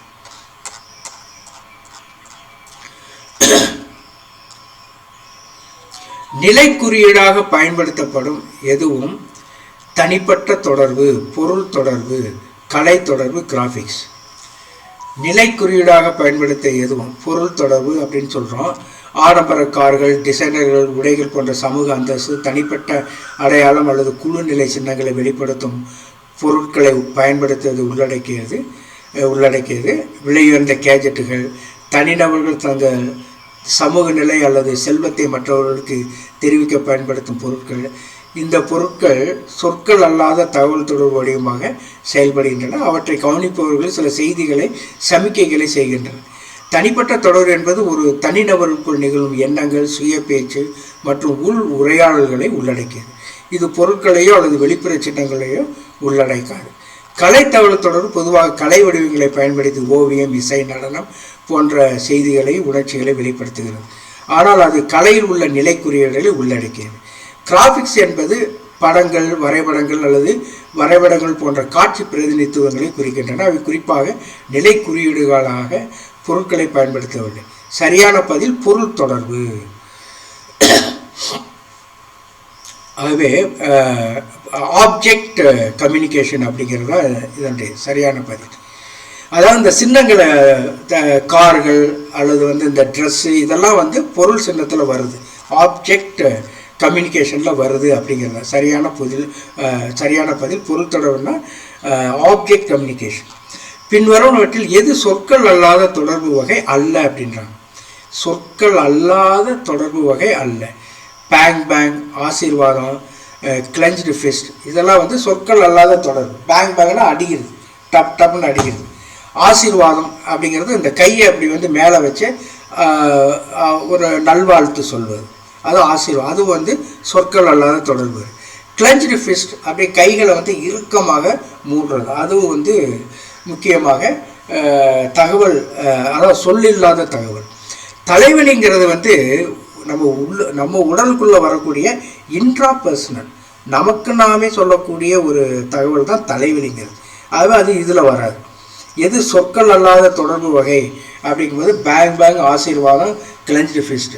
தலைவலிங்கிறது வெளியிலேயே தெரியாது, அது ஃபிசிக்கல் ரியாலிட்டியோடு சேர்ந்தது. அது கம்யூனிகேஷனில் வராது. ஏன்னா இது மற்றவங்க பார்க்கலாம், தலைவலியை மற்றவங்க பார்க்க முடியாது. அந்த வகையில் இது தலைவலி இதில் சேராது. எது சொற்கள் அல்லாத தொடர்பு அல்லனா தலைவலி. சொற்கள் அல்லாத தகவல் பரிமாற்றம் என்பது பல்வேறு வகையான உடல் மொழிகள், முகப்பாவனைகள், தோரணைகள் மற்றும் பிற உடல் நடத்தைகளை உள்ளடக்கியது. பேங் இது ஒரு வகை சொற்கள் அல்லாத தகவல் தொடர்பு என்று கருதலாம். இது துப்பாக்கி சூடுகளை பிரதிபலிக்கும் ஓனோமாட்டோபாய்க் ஒலிகளை குறிக்க, அது குறிப்பிட்ட ஒரு வடிவம் ஒலிகளை குறித்து. வார்த்தைகள் இல்லாமல் ஆபத்து அல்லது அவசரத்தை குறிக்கும் பேங். இந்த சைரன் ஒலியெலாம் இருக்குல்ல, ஆம்புலன்ஸில், அதையெல்லாம் சொல்லலாம் பேங். அப்புறம் ரெண்டாவது இந்த எதை சொல்கிறோம்னா இந்த ஆசீர்வாதம். ஏற்கனவே சொல்லிட்டேன், ஐ திங்க் அந்த விளக்கம் போதுமானது என்று நினைக்கிறேன். அதைத்தான் நான் ரொம்ப வார்த்தைகளை சொல்லி உங்களை குழப்பி விடக்கூடாது என்று கருதுகிறேன். புரிந்து கொண்ட வரைக்கும் அது சரியானது. அடுத்து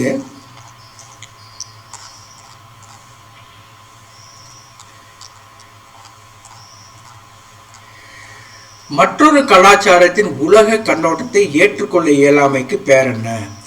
இனக்கலவரம், ஸ்டீரியோடைப், கலாச்சார குருட்டுத்தன்மை, பாகுபாடு. அது பேர் ஸ்டீரியோடைப் அப்படின்னு சொல்கிறோம். கலாச்சார குருட்டுத்தன்மைன்னு பார்த்தோன்னா நமக்கு அப்படி தெரியும். ஆனால் நாம் சரியாக ஆலோசிக்கின்ற பொழுது இன்னொரு கலாச்சாரத்தினுடைய அந்த வேல்யூவை நம்மளால் ஏற்றுக்கொள்ள முடியலன்னா அதுக்கு பேர் ஸ்டீரியோடைப்.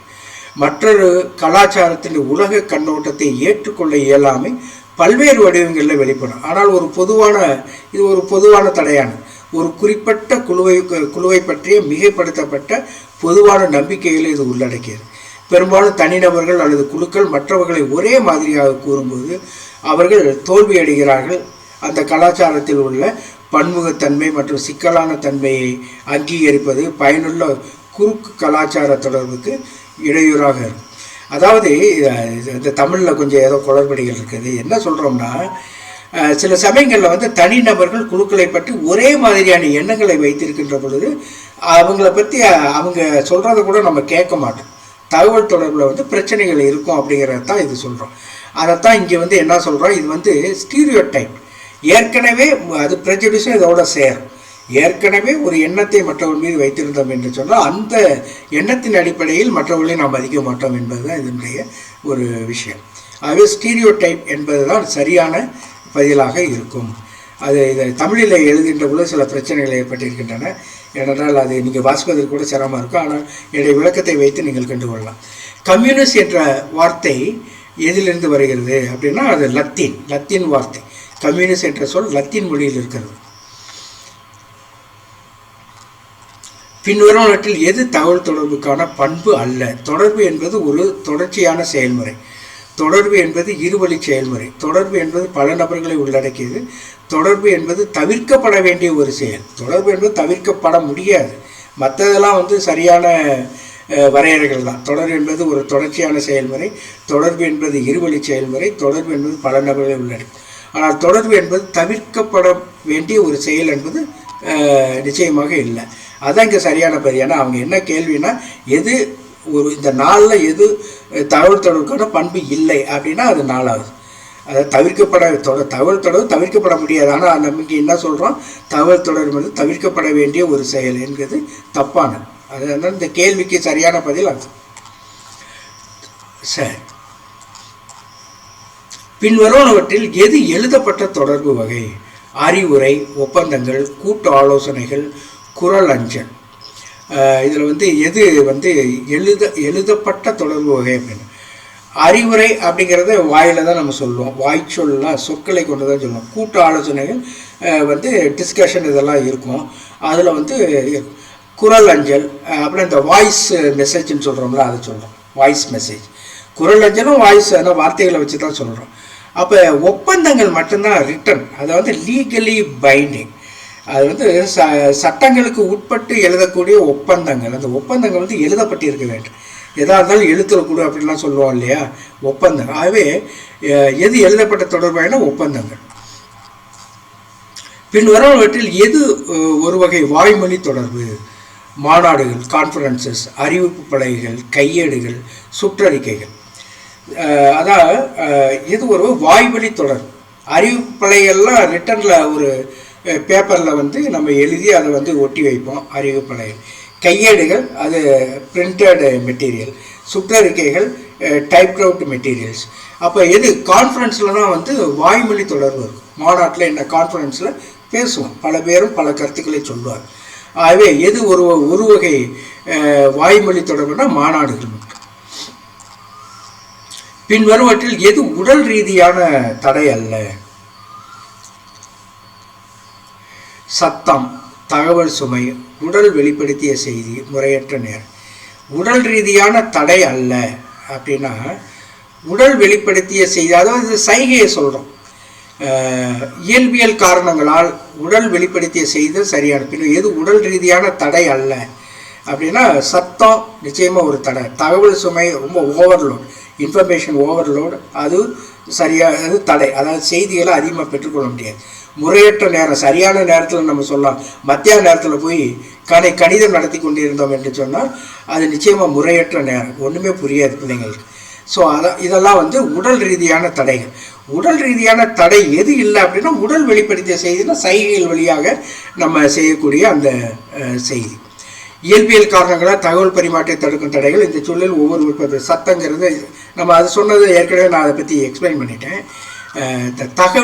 உடல் வெளிப்படுத்திய செய்கிறது சொற்கள் அல்லாத தொடர்புடன் தொடர்புடைய சைகைகள், முகபாவனைகள், உடல் மொழி ஆகியவற்றை உள்ளடக்கியது. அடுத்து பின்வரும் இடத்தில் எது தடையாக இல்லை? தெளிவுபடுத்தப்படாத அனுமானங்கள், உடல் தூரம், ஃபிசிக்கல் டிஸ்டன்ஸ், அது உடல் தூரம் சொல்கிறோம், ஃபிசிக்கல் டிஸ்டன்ஸ் வெகு தூரம், பலவிதமான அர்த்தங்கள், சிறப்பு மொழி. இதை பின்பற்றி எது தடையாக இல்லை அப்படின்னு சொன்னோம்னா உடல் தூரம், ஃபிசிக்கல் டிஸ்டன்ஸுங்கிறது தடையாக இல்லை. மற்றது தடையாக இருக்கும். தெளிவுபடுத்தாமல் ஒரு விஷயத்துக்கு பல அர்த்தங்களை சொல்கிறோம். அல்லது ரொம்ப சிறப்பு மொழின்னா ஸ்பெஷலைஸ்டு லாங்குவேஜ். கெமிஸ்ட்ரியில் பேசக்கூடியவங்க கெமிஸ்ட்ரியில் உள்ளவங்களுக்கு புரியும் கெமிஸ்ட்ரி. அதை கொண்டு போய் தமிழில் உள்ளவங்கள்ட்ட பேசினோம்னா அது சிறப்பு மொழி, அவங்களுக்கு அது புரியாது, அவங்களுக்கு அதெல்லாம் தடையாக இருக்கும். ஆகவே உடல் தூரங்கிறது ஃபிசிக்கல் டிஸ்டன்ஸுங்கிறது தடையாக தகவல் தொடர்பு தடைகளுடைய பின்னணியில் தடைகள் பொதுவாக தனிநபர்கள் அல்லது குழுக்களுக்கிடையே பயனுள்ள தகவல் தொடர்புக்கு இடையூறாக இருக்கும். தெளிவுபடுத்தாத அனுமானங்கள், பலவிதமான அர்த்தங்கள், நான் ஏற்கனவே சொல்லிட்டேன், சிறப்பு மொழி. அதனால் பௌதிக தொலைவு அப்படிங்கிறது ஃபிசிக்கல் டிஸ்டன்ஸ். அதாவது அமெரிக்காவில் இருக்கோம், நம்ம இருக்கோம்னா அது பௌதிக தொலைவு. இது வந்து தகவல் தொடர்புக்கு தடையாக இல்லைன்னு சொன்னாலும் ஓரளவுக்கு தடையாக இருக்குது. தொலைபேசிகள், மின்னஞ்சல்கள், வீடியோ கான்பரன்ஸ், நவீன தொழில்நுட்பங்கள் போல இது நேரடி தடையாக கருதப்படுவதில்லை. உடல் தூரத்தை அடிக்கடி கடக்க முடியும். எனவே மற்ற விருப்பங்களைப் போல இது ஒரு தகவல் தொடரையாக வகைப்படுத்தவில்லை என்பதுதான் உண்மை. ஆனால் இதில் பெஸ்ட் ஆன்சர் எதுன்னா அதைத்தான் நம்ம சொல்ல முடியும். அதாவது இந்த இடத்துல வந்து பெஸ்ட் ஆன்சர் தெளிவடைதான் வேணும். உடல் தூரம் வந்து அந்த அளவுக்கு வந்து இது தடையாக இல்லை ஆக்சுவலாக. ஏன்னா நம்ம வந்து எவ்வளோ 6000 மைலில் கூட நம்ம வந்து செல்ஃபோனை வைத்து நாம் பேசிவிட முடியும். ஆகவே எது தடையாக இல்லை? உடல் தூரம், ஃபிசிக்கல் டிஸ்டன்ஸ் தடையாக இல்லை. அடுத்து சேனலுடைய தவறான தேர்வு ஒரு வகை. உணர்ச்சி தடை, நிறுவன தடை, சொற்பொருள் தடை, உடல் தடை. நிறுவன தடை அதாவது சேனலுடைய தவறான தேர்வு வந்து எந்த வகை அப்படின்னு கேட்கும். உணர்ச்சி தடை, நிறுவன தடை, சொற்பொருள் தடை, உடல் தடை அப்படின்னு சொல்கிறோம். நிறுவன தடை சேனலுடைய தவறான தேர்வு என்பது ஒரு நிறுவனத்திற்குள் தகவல் பரிமாற்றத்துக்கான பொருத்தமற்ற ஊடகத்தை தேர்ந்தெடுப்பதை குறிக்கிறது. இதைத்தான் நம்ம வந்து நிறுவன தடைன்னு சொல்கிறோம். சேனலில் தவறான தேர்வு வந்து தேர்வில் ஒரு வகை நிறுவன தடையை சொல்லணும். உணர்ச்சி தடை இருக்குது, பொருள் சொற்பொருள் தடை, உடல் தடையெல்லாம் இருந்தாலும் நிறுவன தடை ஒரு நிறுவனத்தில் வேலை செய்கின்ற பொழுது இது ரொம்ப முக்கியமான ஒரு விஷயம். அங்கே வந்து சேனலில் தடை இருந்துச்சுன்னா அது மேலேருந்து ஏதாவது சொல்கிறது சரியா இல்லை அப்படின்னா கீழ்மட்டத்தில் சென்று சேராது. அதை நாம் இங்கே சொல்லுகிறோம். உணர்ச்சி தடை வந்து பயம், அவநம்பிக்கை, மன அழுத்தம் போன்ற தகவல் தொடர்புகளை பாதிக்கும். தனிப்பட்ட உணர்வுகள் மற்றும் உணர்ச்சிகளை உள்ளடக்கியது. சொற்பொருள் தடைங்கிறது சொற்கள் மற்றும் சின்னங்களின் அர்த்தங்களில் உள்ள வேறுபாடுகளால் எழும் தவறான புரிதல்களுடன் தொடர்புடையது. உடல் தடைங்கிறது சத்தம், தூரம் அல்லது மோசமான உபகரணங்கள் போன்ற தகவல் தொடர்புக்கு இடையூறு விளைவிக்கும் வெளிப்புற ஃபிசிக்கல் ரியாலிட்டி, உடல் சூழல் காரணிகளை உள்ளடக்கியது.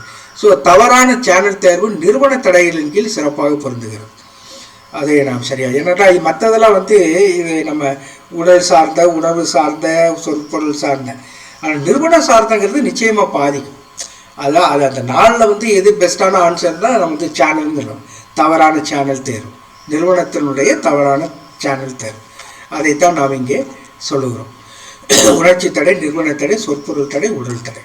ஆங்கிலத்தில் நீங்கள் ஒரு தடவை பார்த்து கொண்டால் நல்லது. சில சமயங்களிலே டிரான்ஸ்லேஷன் நாம் செய்கின்ற பொழுது சரியான வார்த்தைகள் வந்து சேராது, அது ஒரு பிரச்சனை இருக்கிறது. ஆகவே தான் நான் பல சமயங்களில் இரண்டையும் சேர்த்தே போட்டு எனக்கு பழக்கம். சில பேர் தமிழிலே கொடுங்கள் என்று சொன்னதால் நான் கொடுக்க வேண்டியிருக்கிறது. ஆங்கிலத்திலும் கொடுத்து விட்டு தமிழிலும் கொடுத்தால் எளிதாக இன்னும் கூட புரியும் என்று நான் கருதுகிறேன். அடுத்து வரக்கூடிய நாட்களில் அதை செய்வோம். எந்த நிலை மாணவர்களுக்கு விரிவு முறை பொருந்தாது? எந்த நிலை மாணவர்களுக்கு விரிவு? உயர்நிலை, சாதாரண நிலை, கீழ்நிலை. கீழ்நிலை மாணவர்கள்னால் சின்ன குழந்தைகள்னு வைத்துக்கொள்ளலாம். அவங்களுக்கு இந்த பாரம்பரியமாக கற்கக்கூடிய இந்த விரிவுரை முறை பொருந்தாது. சாதாரண மாணவர்களுக்கு வந்து அதாவது சாதாரண நிலை மாணவர்களுக்கு ஒரு குறிப்பிட்ட வளர்ச்சி நிலை, ஆனால் அவங்களுடைய ஊடாடும் முறைகள் வந்து கூடுதலாக இருக்கணும். இன்டராக்டிவ் ஆக்டிவிட்டீஸ் வந்து அதிகமாக இருக்கும். அப்போ இன்டராக்டிவ் ஆக்டிவிட்டீஸ்னால் நம்ம வந்து எப்படி படங்கள்லாம் போட்டு சொல்லித்தர்றோம், கதைகள் வழியாக சொல்லித்தர்றோம், மாடல்ஸ் மாதிரிகள் வழியாக சொல்லித்தர்றோம். இதெல்லாம் சாதாரண நிலை மாணவர்களுக்கு நாம் செய்வோம். கீழ்நிலை மாணவர் பொதுவாக ஆரம்ப கல்வியில் உள்ள இளங்குழந்தைகள் விரிவுரை முறை சுத்தமாக பொருந்தாது நிச்சயமாக. இது ரொம்ப முக்கியமான ஒன்று. ஏன்னா இளைய மாணவர்கள் குறைவான கவனத்தை ஈர்க்கிறார்கள் மற்றும் நீண்ட விரிவுரையின் போது ஈடுபடுவது கடினம் அவங்களுக்கு. அப்புறம் கற்றல் நடையை நீடிக்கப்பட்ட வாய்மொழி அடுத்துள்ளவர்கள் கேட்பதற்கு பதிலாக நடைமுறை செயல்பாடுகள், விளையாடு, காட்சி, கேள்வி அந்த கருவிகள் வழியாக சிறப்பாக கற்றுக்கொள்வார்கள். இதையெல்லாம் புரிந்து கொள்வோம். அடுத்து பள்ளிகளிலே தொடர்பு கொள்ளும் நேரத்தில் பின்வரும் திறன்களில் அதிக பங்கு எதுக்கு இருக்கிறது? கேட்டல், வாசிப்பு, எழுத்து அப்படின்னு சொல்லி 4 சொல்கிறோம். ஆடியோ விஷுவல், அது அந்த வார்த்தைகள் அங்கே வரல 4ஆவதுல. ஆடியோ விஷுவல்னால் காட்சி, கேள்வி, கருவிகள். எது வந்து அதிகமாக பயன்படுத்துகிறோம் அப்படின்னா கேட்டல் தானே. பள்ளிகள் மற்றும் கல்லூரிகள் போன்ற கல்வி அமைப்புகளில் 4 திறன்கள் அதிகமாக பயன்படுத்தக்கூடியது வந்து கேட்டல் தான். இன்னைக்கு வரைக்கும் அதுதான் நடந்து கொண்டு இருக்கிறது என்பதை நாம் ஏற்றுக்கொள்ள முடியும். ஒன்றை தவிர அனைத்தும் கேட்பதன் கூறுகள் அது என்ன அப்படின்னு கேட்குறாங்க. கேட்டல், கலந்து கவனத்துடன் கேட்பது, விடையளிப்பது, புரிந்து கொள்வது மற்றும் நினைவில் கொள்வது. இதில் எது அப்படின்னா, அதாவது ஒன்றை தவிர மற்றதெல்லாம் கேட்பதுன்னு கூறுகள். கேட்டல், விடையளிப்பது, புரிந்து கொள்வது மற்றும் நினைவில் கொள்வது, கலந்து கவனத்துடன் இருப்பது. அப்படின்னா இன்டராக்டிவாக மற்றவர்களோட, அதாவது பரஸ்பர செயல் தகவல் அளிப்போடு இருப்பது, கலந்து கவனத்துடன் இருப்பது, புரிந்து கொள்வது, நினைவில் கொள்வது. இதில் கேட்பது என்பது பல நிலையான நிலைகளை உள்ளடக்கிய ஒரு சிக்கலான செயல்முறை. கேட்டல் என்பது ஒளி அலைகள் செவிப்பறையை தாக்கி மூளைக்கு கடத்தப்படும் இயல்பியல் செயல்முறை. கலந்து கொள்வது என்பது கேட்கப்பட ஒளியில் கவனம் செலுத்தும் உளவியல் செயல்முறை. புரிதல் என்பது தெரிவிக்கப்படும் செய்தியை புரிந்து கொள்ளும் அறிவாற்றல் செயல்முறை. நினைவூட்டல் என்பது கேட்ட மற்றும் புரிந்து கொள்ளப்பட்ட தகவலை நினைவுபடுத்தும் திறன். மறுபுறம் பதில் என்பது கேட்கும் செயல்முறைக்கு பிறகு வரும் ஒரு கூறு. அது தொடர்புடையதாக இருந்தாலும் அது கேட்கும் செயல்முறை நேரடியான கூறு அல்ல.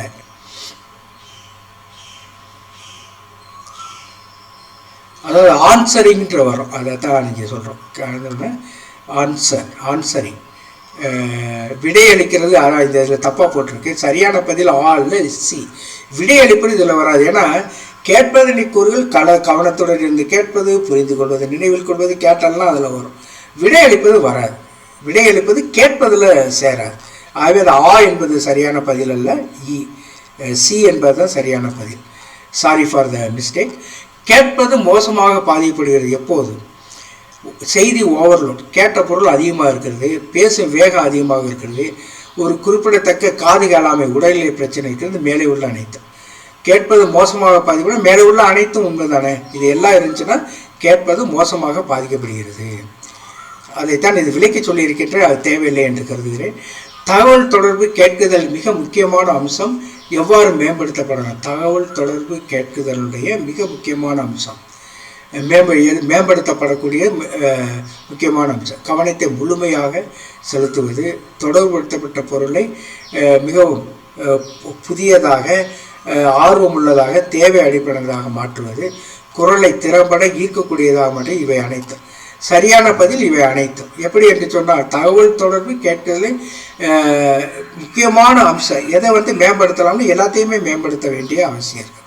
அது தகவல் தொடர்பு கேட்கறதுல மிக முக்கியமான தகவல் தொடர்புகளை மேம்படுத்தக்கூடிய மிக முக்கியமான அம்சம் எல்லாம். கவனத்தை முழுமையாக செலுத்துவது, தொடர்படுத்த பொருளை மிகவும் அருமையாக சொல்லுவது, குரலை திறம்பட ஈர்க்கக்கூடியதாக மாற்றுவது, இவை அனைத்தும்.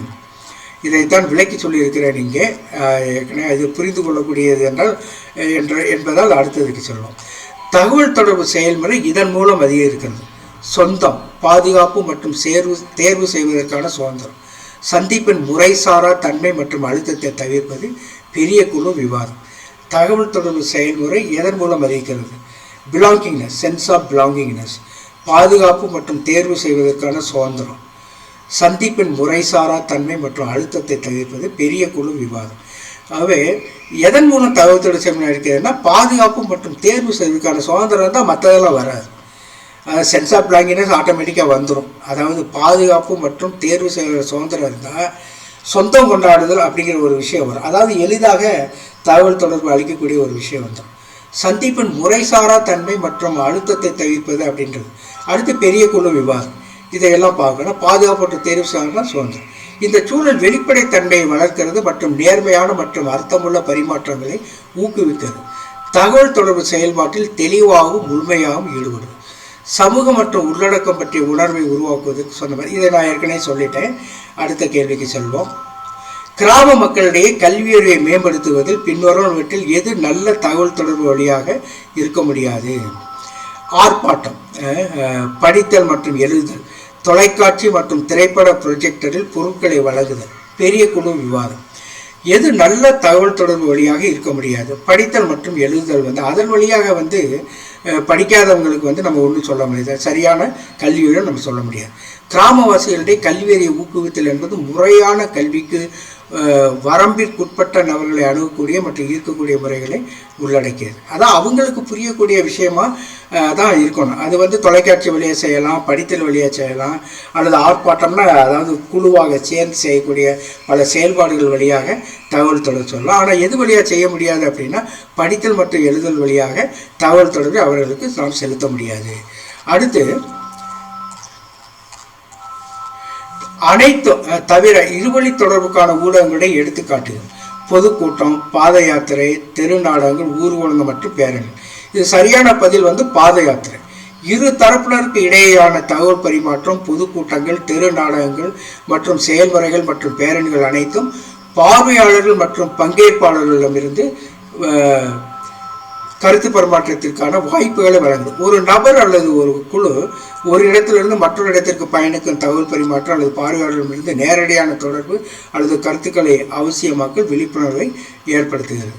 அதான் அந்த பாத யாத்திரைங்கிறது வராது. இப்போ பொதுக்கூட்டத்தில் செய்திகளை சொல்லலாம், தெரு நாடகங்கள் வழியே செய்தி அறிவிக்கலாம், ஊர்வலங்கள் பேரங்கள் வழியே செய்யலாம்.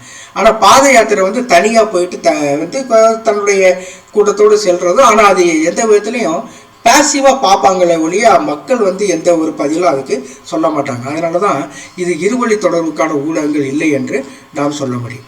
பின் வரவற்றில் எது வெற்றிகரமாக, யார் வெற்றிகரமான தொடர்பாளர் அல்ல? பொருளை துல்லியமாகவும் தெளிவாகவும் முன்வைப்பவர், மொழிக்கு ஏற்ப தன்னை மாற்றிக்கொள்ளக்கூடியவர், தொடர்பு கொள்பவர். One who knows a lot but is somewhat reserved in his attitude. One who sometimes becomes informal before the receiver and develops a rapport. இது வெற்றிகரமான தகவல் தொடர்பு என்பது அறிவை கொண்டிருப்பது மட்டுமல்லாமல் அதை மற்றவர்களோடு திறம்பட வெளிப்படுத்துவது அடங்கும். தெளிவு மற்றும் மற்றவர்களுடன் இணைவதற்கும் புரிந்துணர்வை உறுதி செய்வதற்கும் தகவல் அமைத்தல். அதைத்தான் இதில் சொல்கிறேன். எது வெற்றிகரமான தொடர்பு இல்லை அப்படின்னா பொருளை துல்லியமாக தெளிவாகவும் முன்வைப்பர், ஓகே, மொழிக்கு ஏற்ப தன்னை மாற்றிக்கொள்ள தொடர்பு கொள்வார். One who knows a lot but somewhat reserved. அதான் நிறைய தெரியுது, ஆனால் தன்னுடைய மனோபாவத்தால் அதை வெளியே ஒரு மாதிரி தகவலை சொல்லாமல் இருப்பார். இதுதான் சரியான தகவல் தொடர்பு அல்ல, வெற்றிகரமான தொடர்பாளர் அல்ல என்று நாம் இதனை சொல்ல முடியும். அடுத்து பின்வரும் படிநிலைகள் எதை முதலில் பயனுள்ள தொடர்பாளராக நம்ம கருத முடியும்? பின்வரும் படிநிலைகள் எதை முதலில் பயனுள்ள தொடர்பாளராக நீங்கள் கருதுவீர்கள்? தகவல் தொடர்பு சேனல்களை தேர்ந்தெடுக்கவும், மதிப்பீட்டு நடைமுறையை திட்டமிடுதல், தொடர்பு நோக்கங்களை குறிப்பிடுதல், பல்வேறு தொடர்பு ஊடகங்களை அடையாளம் காணுதல். தகவல் தொடர்பு நோக்கங்களை குறிப்பிடுதல். எந்த ஒரு தகவல் தொடர்பில் ஈடுபடும்போது அந்த தகவல் தொடர்பு மூலம் நீங்கள் எதை அடைய விரும்புகிறீர்கள் என்பதை தெளிவுபடுத்துவது அவசியம். அதுதான் அதில் இப்போ என்ன கேள்வி என்ன அப்படின்னா, படிநிலை எதை முதலில் பயனுள்ள தொடர்பாக கருதணும் அப்படின்னு சொன்னால் தகவல் தொடர்பு நோக்கங்களை குறிப்பிடுவதுதான். மற்ற செயல்பாட்டுக்கு முன்னால் நோக்கங்கள் என்பது ரொம்ப முக்கியமான ஒன்று. அடுத்து கர்த்தாசிஸ் என்பது உணர்ச்சிகளை வெளியேற்றுவது. ஒரு ஆசிரியர் தனது சீடர்களுடைய அடக்கமான ஆற்றலை விட்டு, அதாவது ரொம்ப அடக்கி வைத்திருக்கக்கூடிய அந்த உணர்ச்சிகள், அது சரியான தமிழ் அல்ல. கர்த்தாசி என்பது உணர்ச்சிகளை வெளியேற்றுவது. அது எதன் வழியாக செய்யலாம் அப்படின்னு கேட்குறாங்க. பிக்னிக், உல்லாச பயணம், போலி பாராளுமன்றம், மாக் பார்லிமெண்ட் சொல்கிறது, பண்டிகைகள் கொண்டாட்டம், மேலே உள்ள அனைத்துன்னு சொல்கிறோம். இதில் பிக்னிக் பண்டிகைகள் கொண்டாட ஓரளவுக்கு அது உதவியாக இருக்குமே ஒழிய முழுமையாக இருக்காது. போலி பாராளுமன்றத்தில் உணர்வுகள், ஆசிரியரும் தங்களுடைய கருத்துக்களை உணர்வுகளை எல்லாம் வெளிப்படுத்த முடியும், மாணவர்களும் தங்களுடைய உணர்வுகளையும் கருத்துக்களை வெளிப்படுத்த முடியும். அது உணர்வு சீரமைவுக்கு ஒரு வழியாக இருக்குது. கர்த்தாசி என்பது உணர்ச்சிகளை வெளியேற்றுவது. அதாவது தங்களுக்கு தேங்கி கிடக்கக்கூடிய பல்வேறு உணர்ச்சிகளை கருத்துக்கள் வழியாக வெளிப்படுத்துவதற்கு இந்த போலி பாராளுமன்றம் நிச்சயமாக உதவும். அடுத்து ஒரு மொழி என்பது ஒரு உள்ளுணர்வு வளர்ச்சி. மொழி என்பது என்னது? ஒரு உள்ளுணர்வு வளர்ச்சி, பயனுள்ள தகவல் தொடர்புக்கான சின்னங்களின் அமைப்பு, அனுபவங்களை வெளிப்படுத்தும் ஊடகம், சுய முன்னேற்றத்திற்கான ஊடகம். ஸோ பயனுள்ள தகவல் தொடர்புக்கான குறியீடுகளுடைய அமைப்பு, அதுதான் சரியான பதிலாக இது இருக்க முடியும். அடுத்து இந்தியாவில் வானொலி ஒளிபரப்பு எப்பொழுது தொடங்கப்பட்டது? 1927 மும்பை மற்றும் கொல்கத்தாவில் உள்ள 2 தனியார் டிரான்ஸ்மிட்டர்கள் மூலம் இது செய்யப்பட்டது. இந்தியாவில் வானொலி ஒளிபரப்பு 1927 2 தனியாருக்கு சொந்தமான டிரான்ஸ்மிட்டர்கள் நிறுவியது. ஒன்று மும்பை, மற்றொன்று கொல்கத்தா. அடுத்து ஆல் இந்தியா ரேடியோ எப்பொழுது உருவாக்கப்பட்டது? 1927 தான். மும்பை மற்றும் கொல்கத்தாவில் 2 தனியார் டிரான்ஸ்மிட்டர் மூலியமாக ஆல் இந்தியா ரேடியோ உருவாக்கப்பட்டது. ஆகாஷ்வாணி எப்பொழுது மறுபெயரிடப்பட்டது என்று சொன்னால் 1957 அகில இந்திய வானொலி 1957 ஆகாஷ்வாணி என மறுபெயரிடப்பட்டது. இந்த மாற்றம் இந்தியாவின் தேசிய ஒலிபரப்பு சேவைக்கு மிகவும் கலாச்சார ரீதியாக எதிரொலிக்கும் மற்றும் பூர்வீக பெயரை பிரதிபலிக்கும் வகையில் செய்யப்பட்டது. இந்தியாவின் ஒலிபரப்பு வலையமைப்பினுடைய அடையாளம் மற்றும் கலாச்சார பெயர்களை வலுப்படுத்துவதை நோக்கமாக கொண்டிருப்பது. இந்தியாவில் வர்த்தக ஒளிபரப்பு எப்பொழுது அறிமுகப்படுத்தப்படுது? 1967 இந்திய வானொலி ஒரு பகுதியாக 1967 வர்த்தக ஒளிபரப்பு. நவம்பர் 1967 இந்திய வானொலி ஒரு பகுதியாக இந்தியாவுடைய தேசிய தொலைக்காட்சி ஒளிபரப்பாளராக தூர்தர்ஷன் தொடங்கப்பட்டதன் மூலம் நவம்பர் 1967 இந்தியாவில் வணிக ஒளிபரப்பு அறிமுகப்படுத்தப்படும். இது இந்தியாவுடைய ஒளிபரப்பு வரலாற்றில் ஒரு குறிப்பிடத்தக்க மைல்கல்லை குறிக்கிறது. நீங்கள் வெளிநாட்டவருடைய மொழியை பின்பற்ற முடியாவது எவ்வாறு தொடர்பு மேற்கொள்ள முடியும்? சத்தமாக பேசல் கற்றுதல் வழியா, குறியீட்டு மொழியிலா, அவரது மொழியை கற்றல் வழியா சொல்ல முடியாது. நிச்சயமாக குறியீட்டு மொழியில் தான். சத்தமாக கத்துறதுனால அவருக்கும் தெரியாது, நமக்கும் தெரியாது. ஆனால் குறியீட்டு மொழினா சைகை மொழியில் நம்ம சிலவற்றை சொல்லலாம். சாப்பிடுவது என்பதற்கு நம்ம கையை வாய்க்கு பக்கத்தில் கொண்டு போகும்போது அவர் புரிந்து கொள்வார். இது ஒரு குறியீட்டு மொழி. மற்ற அதாவது மொழி தெரியாதவர்கள்ட்ட அப்படித்தான் நாம் பேச வேண்டும். தொடர்பு என்ற சொல் எப்பொழுது பெறப்பட்டது என்ற சொல் எதிலிருந்து பெறப்பட்டது? கம்யூனிஸ்ட் என்ற லத்தீன் வார்த்தை, அதுதான் வேர்ச்சொல். கம்யூனிஸ்ட் என்ற சொல் லத்தீன் மொழியிலிருந்து எடுக்கப்பட்டது. லெக்கோன்ஸின் கூற்றுப்படி தகவல் தொடர்பு என்பதன் பொருள் இதன் 2 அல்லது அதுக்கு மேற்பட்ட நபர்களிடையே கருத்து பரிமாற்றம், 2 நபர்களுக்கு இடையேயான உரையாடல், 2 நபர்களுக்கு இடையேயான தொடர்பு, எல்லாமே தகவல் தொடர்புடைய வரையறை நம்ம ஏற்கனவே பார்த்தோம். இது லெக்கோன்ஸ் என்பவர் அவர் சொல்கிறார். ஆகவே மேலே உள்ள அனைத்தும் தான் சரியான பதில். லெக்கன்ஸின் கூற்றுப்படி தகவல் பரிமாற்றம் என்பது உரையாடல், தொடர்பு ஆகியவற்றை உள்ளடக்கியது. எனவே அனைத்து விருப்பங்களும் ABC மற்றும் C அர்த்தத்தினுடைய சரியான விளக்கங்கள். அடுத்து தகவல் தொடர்பு இயல்பு. கருத்து பரிமாற்ற செயல்முறை ஒரு நோக்கமான செயல்முறை, ஒரு உலகியல் சமூக செயல்முறை. மேலே உள்ள அனைத்து தகவல் தொடர்பு தகவல் தொடர்பு இயல்பு என்னன்னா அது எல்லாமே அதனுடைய கேரக்டரிஸ்டிக்னு நம்ம சொல்கிறோம், பண்பு நலன்கள். ஆகவே மேலே உள்ள அனைத்துமே சரியானது. தகவல் பரிமாற்ற செயல்முறை, நோக்கமான செயல்முறை, உலகியல் சமூக செயல்முறை. ஒரு தகவல், எண்ணம் அல்லது உணர்ச்சிகளை பரிந்து கொள்ளும் நோக்கத்துடன் தகவல் பரிமாற்றம் என்பது உண்மையில் ஒரு தரப்பினரிடமிருந்து செய்திகளை அனுப்புவதை உள்ளடக்கியது.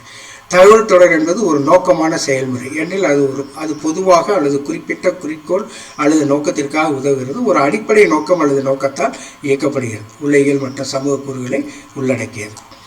பின்வருவற்றில் எது தொடர்பு தன்மையுடன் பொருந்தவில்லை? ஒரு திசை செயல்முறை, ஒரு பின்னூட்ட செயல்முறை, ஒரு மாறும் செயல்முறை, ஒரு செயலற்ற செயல்முறை. ஒரு செயலற்ற செயல்முறை அது தகவல் தொடர்பு பாசிவாக இருக்க முடியாதுன்ற அர்த்தம், வேற ஒன்றும் இல்லை.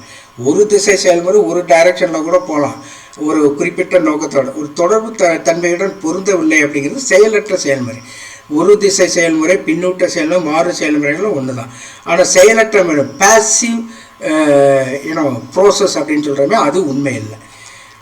அதனால எந்த பிரயோஜனமும் இல்லை. அதுதான் தொடர்பு தன்மையுடன் பொருந்தலை.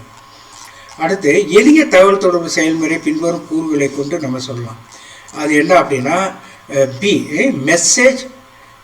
Message source, encoding, decoding, message recovery. Decoding கூட பின்னால் வரும். மெசேஜ் ரிகவரி பின்னால் வந்தாலும் சரி, முன்னால் வந்தாலும் அதனால் ஒன்றும் தப்பு இல்லை. அதாவது அனுப்புனர், அது குறியாக்கம் செய்தல், மெசேஜ் பெறுபவர் அதை டீகோட் பண்ணுவது, அதை புரிந்து கொள்ளுதல், டீகோடிங். அதுதான் சரியான எளிய தகவல் தொடர்பு செயல்முறை என்று சொல்லலாம். செயல்பாட்டின் மூலம் செய்திகள் குறியீடுகளாக மாற்றப்படுகின்றன. குறியாக்கம் வழியாக செய்திகள் குறியீடுகளாக மாற்றப்படுகின்றன. டீகோடிங் யாரை சேர்ந்தது? செய்தி பெறுபவரை பொறுத்தது. செய்தி பெறுபவரை சேர்ந்தது தான் இந்த டீகோடிங் என்பது. அனுப்பிய செய்தியை விளக்குவது, புரிந்து கொள்வதை குறிக்கிறது. தகவல் தொடர்பு தடை என எதனை வகைப்படுத்தலாம்? உடல் தடைகள், மொழி தடைகள், உலகியல் தடைகள் எல்லாமே சொல்லலாம். தகவல் தொடர்பு தடைகள் என்று physical obstacles, language obstacles, psychological obstacle என்று எல்லாவற்றையும் சொல்லலாம். அடுத்து தகவல் தொடர்புக்கு மிகப்பெரிய தடையாக இருப்பது சத்தம். சத்தம் அப்படிங்கிறது ஒரு டெக்னிக்கல் டேர்ம் இங்கே. அதாவது தெளிவு அல்லது துல்லியத்தை பாதிக்கக்கூடிய எந்த ஒரு இடையூறும், வெளியிலிருந்து வரக்கூடிய இரைச்சல், சத்தம், மியூசிக் எல்லாமே தகவல் தொடர்பை பாதிக்கும். அதுக்கு பேர் நாய்ஸ் என்று தகவல் தொடர்பில் சொல்கிறோம். ஒரு சிறந்த தகவல் பரிமாற்றத்தில் இது விரும்பப்படுவதில்லை. குரலில் மாற்றம், வெளிப்புற அல்லது உடல் அழகு, போதுமான உணர்வுகளுடைய தொடர்பு, மாணவர்களுடைய ஈடுபாடு. வெளி அல்லது உடல் அழகு சிறந்த தகவல் பரிமாற்றத்துக்கு வேண்டியதில்லை. அது தகவல் தொடர்புக்கு தேவையில்லாத ஒரு விஷயம் வெளிப்புற உடல். ஓரளவுக்கு அது ஒரு பாதிப்பை ஏற்படுத்தலாம். பொதுவாக ஆண்களை விட பெண்கள் பேசுகின்ற பொழுது அதிக கவனம் ஈர்க்கப்படுகிறது. அதை மறுக்க முடியாத ஒரு உண்மை. ஆகவே அந்த வெளிப்புற அல்லது உடல் அழகு என்பது ஓரளவுக்கு இருந்தாலும் சிறந்த தகவல் பரிமாற்றத்தில் அது விரும்பப்படுவதில்லை. திறமையான தொடர்பாளருக்கான இன்றியமையாத படி என்ன, இன்றியமையாத ஸ்டெப் என்ன? திறமையான தொடர்பாளருக்கு தகவல் தொடர்புக்கான சேனலுடைய தேர்வு, மதிப்பீட்டு நடைமுறை பற்றி சிந்தித்தல், தகவல் தொடர்பு நோக்கங்களை தீர்மானித்தல், பல்வேறு தொடர்பு ஊடகங்களை தீர்மானித்தல். ஏற்கனவே நம்ம சொல்லிட்டோம், தகவல் தொடர்பு நோக்கங்கள் தான் முதல்ல வரணும். இன்றியமையாத அப்படின்னு மற்றதும் படிகள் தான். ஆனால் இன்றியமையாத படினா எது முதல்ல வரணும் அப்படின்னா தகவல் தொடர்பு நோக்கங்கள் முன்னால் வர வேண்டும். அடுத்து தகவல் தொடர்பு செயல்பாட்டில் பின்னூட்டத்தினுடைய இறுதி நோக்கம் என்ன? தகவல் தொடர்பு செயல்பாட்டில் விரும்பத்தக்க மாற்றத்தை கொண்டு வர, உள்ளடக்கத்தை பற்றி புரிந்து கொள்ள, தொடர்புகளுடைய குறைபாடுகளை அடையாளம் காண, செய்தி அனுப்புவர்களுடைய வரம்புகளை கண்டறிய. ஏங்கிறத முக்கியம். எதுக்கு இந்த பின்னூட்ட தகவல்னா விரும்பத்தக்க மாற்றத்தை கொண்டு வர. அதாவது புரியலன்னா புரியல, மீண்டும் சொல்லுங்கன்னு நம்ம சொன்னோம்னா விரும்பத்தக்க மாற்றத்தை தகவல் தொடர்பில் கொண்டு வரலாம். அதான் இதனுடைய இறுதி நோக்கம். அதாவது பல நோக்கங்கள் இருந்தாலும் இறுதி நோக்கங்கிறது விரும்பத்தக்க மாற்றத்தை கொண்டு வருவதற்கு தான் இந்த பின்னூட்டத்தினுடைய ஒரு பணியாக இருக்கிறது. பயனுள்ள தகவல் பரிமாற்றத்தில் எது தேவையில்லை? குரல் மற்றும் பேச்சில் போதுமான சைகைகள், அழகான ஆளுமையின் மீது தேர்ச்சி. சரியான பதிவில் அழகான ஆளுமை தேவையில்லை, நம்ம ஏற்கனவே சொல்லிட்டோம். அது கீழ்கண்டவற்றில் எதை ஒரு ஆசிரியர் தனது தகவல் பரிமாற்றத்தில் ஏற்றுக்கொள்ள வேண்டும்? சுருக்கமான, தெளிவான மற்றும் குறைந்த நிலை, நீளமான துணி, தெளிவான மற்றும் உயர் துணி, மிதமான துணி. அதாவது தெளிவான மற்றும் உயர் துணி, அதாவது இதிலேயே கொஞ்சம் சில வேறுபாடுகள் உண்டு. சில பேர் மாற்றி சொல்லுவார், சுருக்கமான, தெளிவான, குறைந்த நிலை. இப்போ மாணவர்களிடத்தில் பேசுகின்ற பொழுதெல்லாம் உயர் துணியில் எடுத்தால்தான் மாணவர்களை அடக்கி ஆள முடியும். அதாவது அதிகாரப்பூர்வமாக நாம் எதையும் பேச வேண்டிய நிலை இருக்கும். இவர் தெளிவான மற்றும் உயர் துணி என்பதுதான் முக்கியம். ஒரு ஆசிரியர் தொடர்பு கொள்ளும்போது தெளிவாகவும் கவனத்தையும் மரியாதையும் அளிக்கும் துணியில் தகவல் தெரிவிப்பது அவசியம். தகவல் தொடர் மாணவருடைய புரிதல் மற்றும் தக்க வைப்பை மேம்படுத்துகிறது. வெகுஜன தொடர்புக்கான முக்கிய வரம்பு என்ன? பெறுபவருக்கு இது மிகவும் விலை உயர்ந்தது. செய்தி தயாரிப்பில் அதிக நேரம் எடுக்கும். அதன் வெற்றி செய்தியை பொறுத்தது. பின்னூட்ட அமைப்பு மோசமான நிலை இருக்கும். அதன் வெற்றி செய்தி தயாரிப்பாளர்களை பொறுத்தது.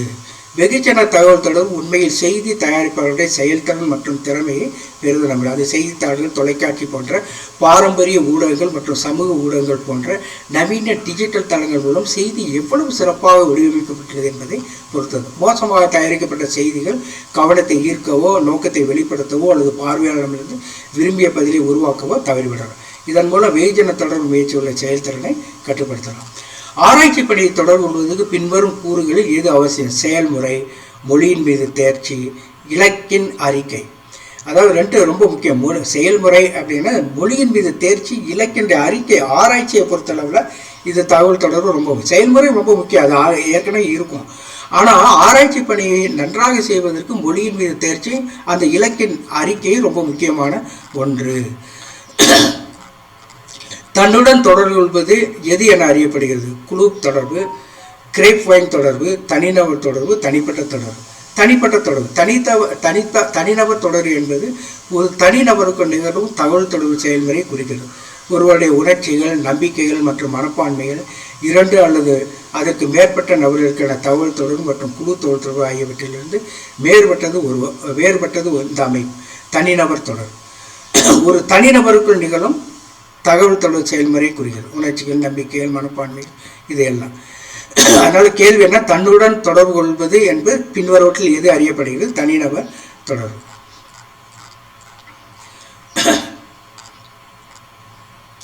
1936க்கு முன் அகில இந்திய வானொலி எவ்வாறு அறியப்பட்டது?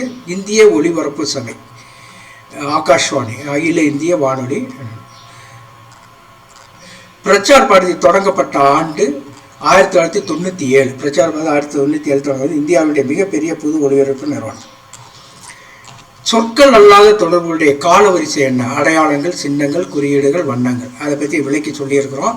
அதாவது ரொம்ப முக்கியமான ஒரு விஷயம், சொற்கள் அல்லாத தொடர்புடைய காலவரிசை இது.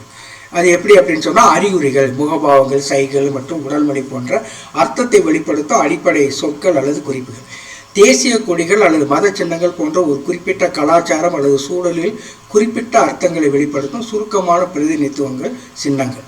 குறியீடுகள் என்பது மோர்ஸ் குறியீடு அல்லது கணித குறியீடுகள் போன்ற அர்த்தத்தை வெளிப்படுத்த பயன்படுத்தும் விதிகள் மரபுகளுடைய அமைப்பு. நிறங்கள் எப்போதும் சொற்கள் அல்லாத தகவல் தொடர்பு என்று கருதப்படாவிட்டாலும் பிராண்டிங், கலாச்சார அடையாளங்கள் அல்லது சிக்னலிங் போன்ற பல்வேறு சூழல்களிலே வண்ணம் அர்த்தத்தை வெளிப்படுத்தும். இந்த வரிசையானது சொற்கள் அல்லாத தகவல் தொடர்புடைய மிக அடிப்படையான வடிவங்களிலிருந்து மிகவும் சிக்கலான மற்றும் கலாச்சார ரீதியாக குறிப்பிட்டவற்றிற்கு ஒரு தர்க்க ரீதியான முன்னேற்றத்தை குறிக்கிறது. பின்வரும் அறிக்கைகள் எது தகவல் தொடர்பு இணைக்கப்படவில்லை?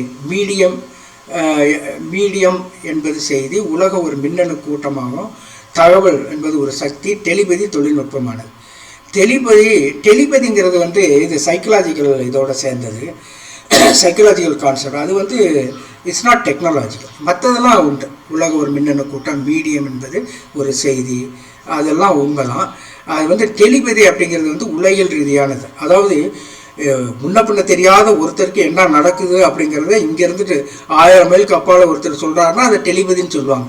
அது எந்த விதத்திலும் தொழில்நுட்பத்தை அது சாராது. தொடர்பு வட்டமாக மாறும்போது என்ன? குறிவிலக்கி குறியாக்கியாக மாறும். குறிவிலக்கி குறியாக்கி அப்படின்னா என்ன அர்த்தம்னா, குறியாக்கி அப்படின்னாக்க கோடிங், குறிவிலக்கினா டீகோடிங். இந்த டீகோடிங்கிறது கோடிங்காக மாறும். தொடர்பு வட்டமாக மாறும்போது இது நடக்கும்.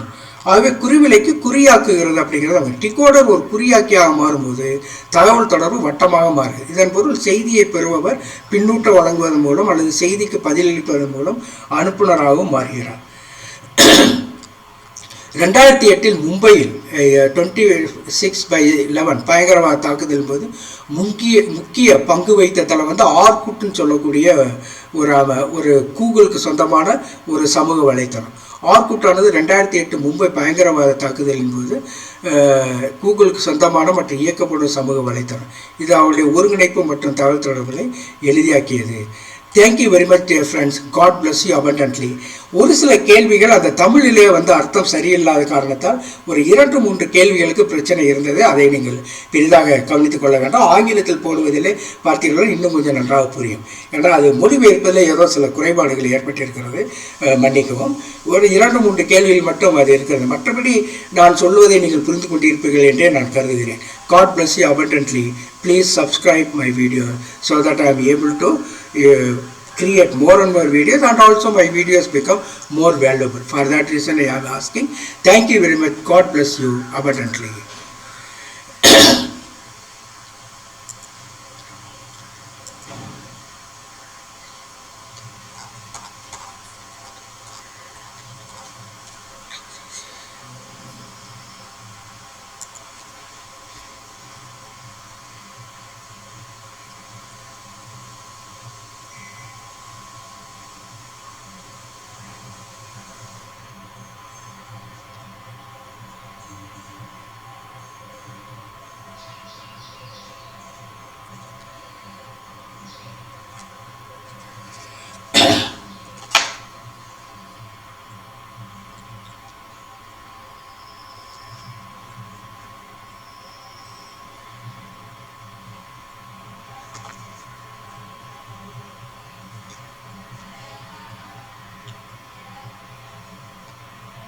ஹலோ, என்னப்பா?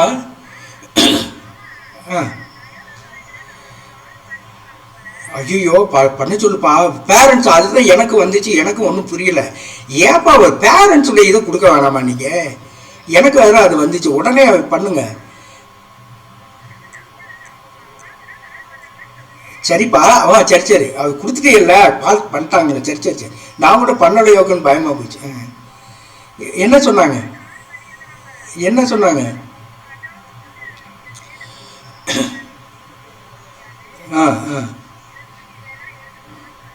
சரி சரி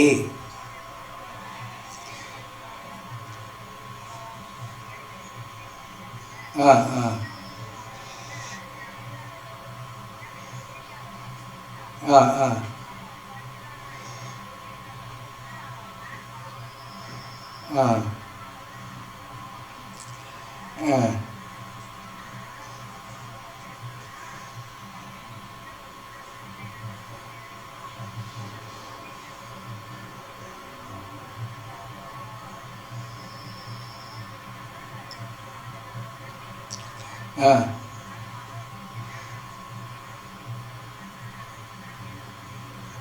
ரெண்டு இது கேட்டீங்கல்ல, ரெண்டாவது கொடுக்க சொல்ல வேண்டியதானே.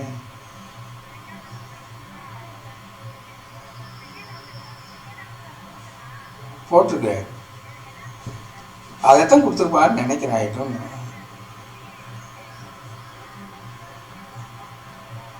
ஆ ஆ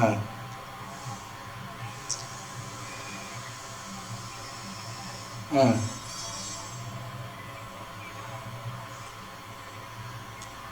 ஆ ஆ ஆ சரி, என்ன டிசைட் பண்ணீங்களோ செய்யுங்கப்பா. என்ன செய்கிறேன், இதுக்கு மேலே கேட்டோம்னா இவ்வளோ தான் கொடுக்க முடியுமாங்க. நான் என்ன செய்கிறேன்னு தெரியல. நமக்கு ரொம்ப கம்பல் பண்ண முடியாது. அவங்க அந்த இது பிராரம் போடுவாங்க, 160 150 அந்த ரேஞ்சில் போடுவாங்க பாரு. அதுதான் போன்றா கொடுக்குறேன்னு தானே சொல்கிறாங்க, ஆனால் மாற்றி கொடுக்குறாங்க.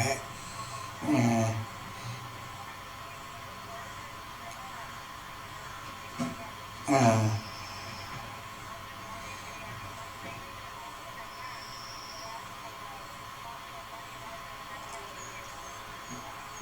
ஆ ஆ ம் சரி, நான் ஒரு தடவை கேட்டு பார்க்குறேன். என்னன்னு பார்ப்பேன். வேற பார்க்கலாம், வேறு என்ன செய்யறதுன்னு எனக்கு ஒன்றும் புரியல. ஏன்னா வேணுக்கிட்டே பண்ணுறாங்க, நான் என்ன பண்ண முடியும். அது ரெண்டாவது கொடுக்கலாம், ரெண்டாவது இதாக கொடுக்கலாம், என்னன்னு தெரியல. ம் ம் ம் ஆனால் நம்ம கஷ்டம்னு சொன்னாலும் அவங்க அப்படி பார்ப்பாங்களா? இப்போ என்ஜினியரிங் காலேஜில் எல்லாம் படிக்கணும்னு தான் நினைப்பாங்க. நீங்கள் நமக்கு கஷ்டம் அப்படின்னு சொன்னாக்க எது ஈஸின்னு போனால் எப்படி என்ஜினியர் அது. ம் ம் உனக்கு யார் சொன்னா கவர்மெண்ட் ஜாப்லாம் கிடைக்காது எடுத்தா? அது எப்படி நீயா எப்படி சொல்கிற? இப்போ இவன் என்ன எடுத்தான், நம்ம பேர் என்ன, நம்ம ஜோன்ஸ் எல்லாம் என்ன எடுத்தான்?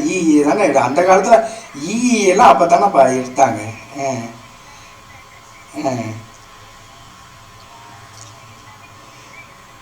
ஆ அப்புறம் என்ன, அதுதான் அதை தானே செய்கிறாங்க.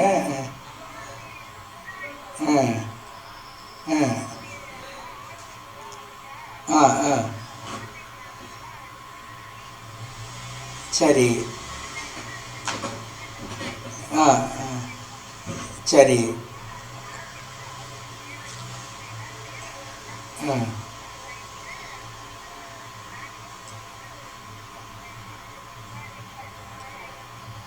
ம் ம் ம் சரி. ம் ம் இப்போ முடிவு பண்ணுங்க. நான் ஒரு செய்தி அனுப்புகிறேன், எடுக்க மாட்டாங்க இப்போ ஃபோனை. நான் இப்போ செங்கல்பட்டுக்கு வந்துட்டேன். இங்கேயே வேலை பயங்கரமாக இருக்குது. கேட்டு பார்ப்போம், அவ்வளோதான் செய்யலாம். சரி, நீங்கள் அது என்ன கோர்ஸ் எடுத்திருக்கான்னு சொல்லு. இசிஇயா? அது இதுப்பா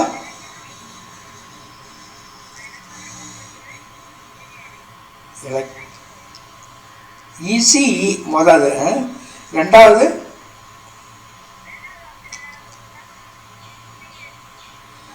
சிஎஸ்ஏயா?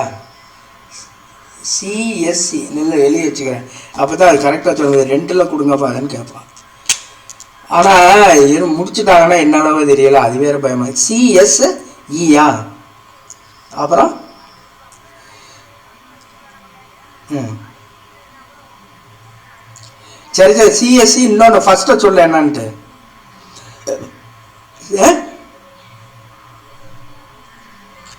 சி இல்லை சொல்ல எழுதுங்க. இசிஇ ரெண்டு, இசிஇ சிஎஸ்சி. ஓகே. இல்லாட்டி அவங்க என்ன சொல்லுவான்னு எனக்கு ஒன்றும் புரியலை, பார்ப்போம்.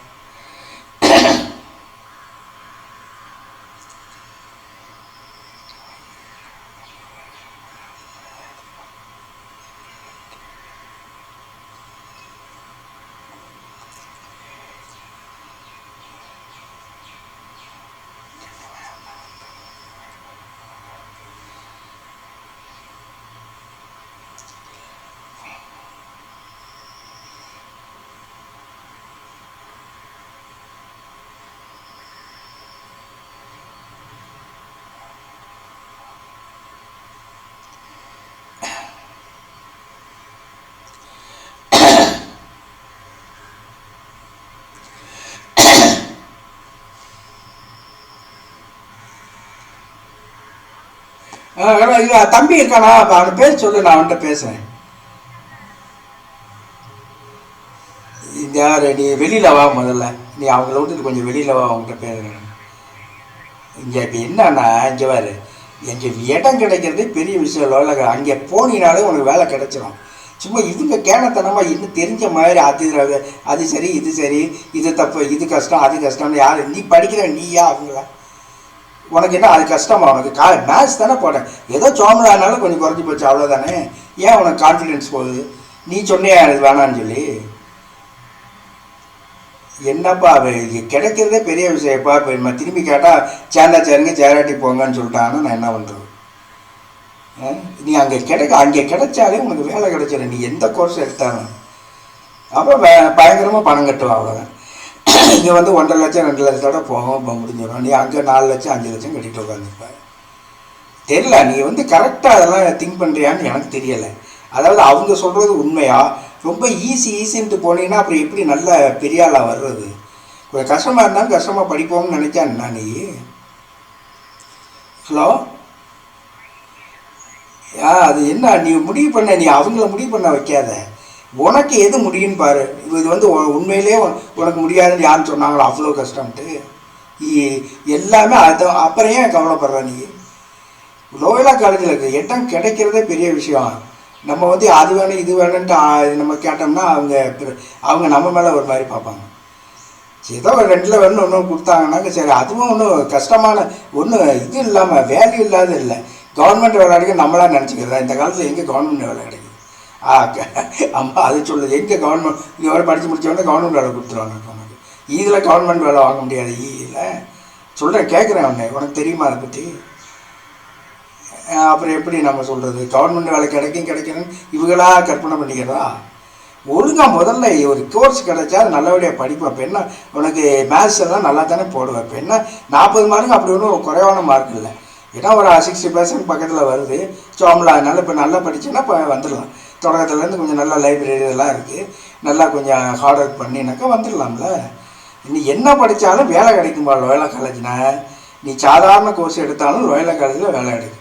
இதை விட்டுட்டு நீ எங்கே போனாலும் எனக்கு தெரியல. அது நீங்கள் முடிவு பண்ணி சொல்லுங்கள். என்னப்பா, நான் ஒரு இடம் அனுப்புகிறேன், இல்லை அது வந்து பேசினோம்னா என்னை திட்டி போடுவாங்க, அது எனக்கே பயமாக இருக்குது.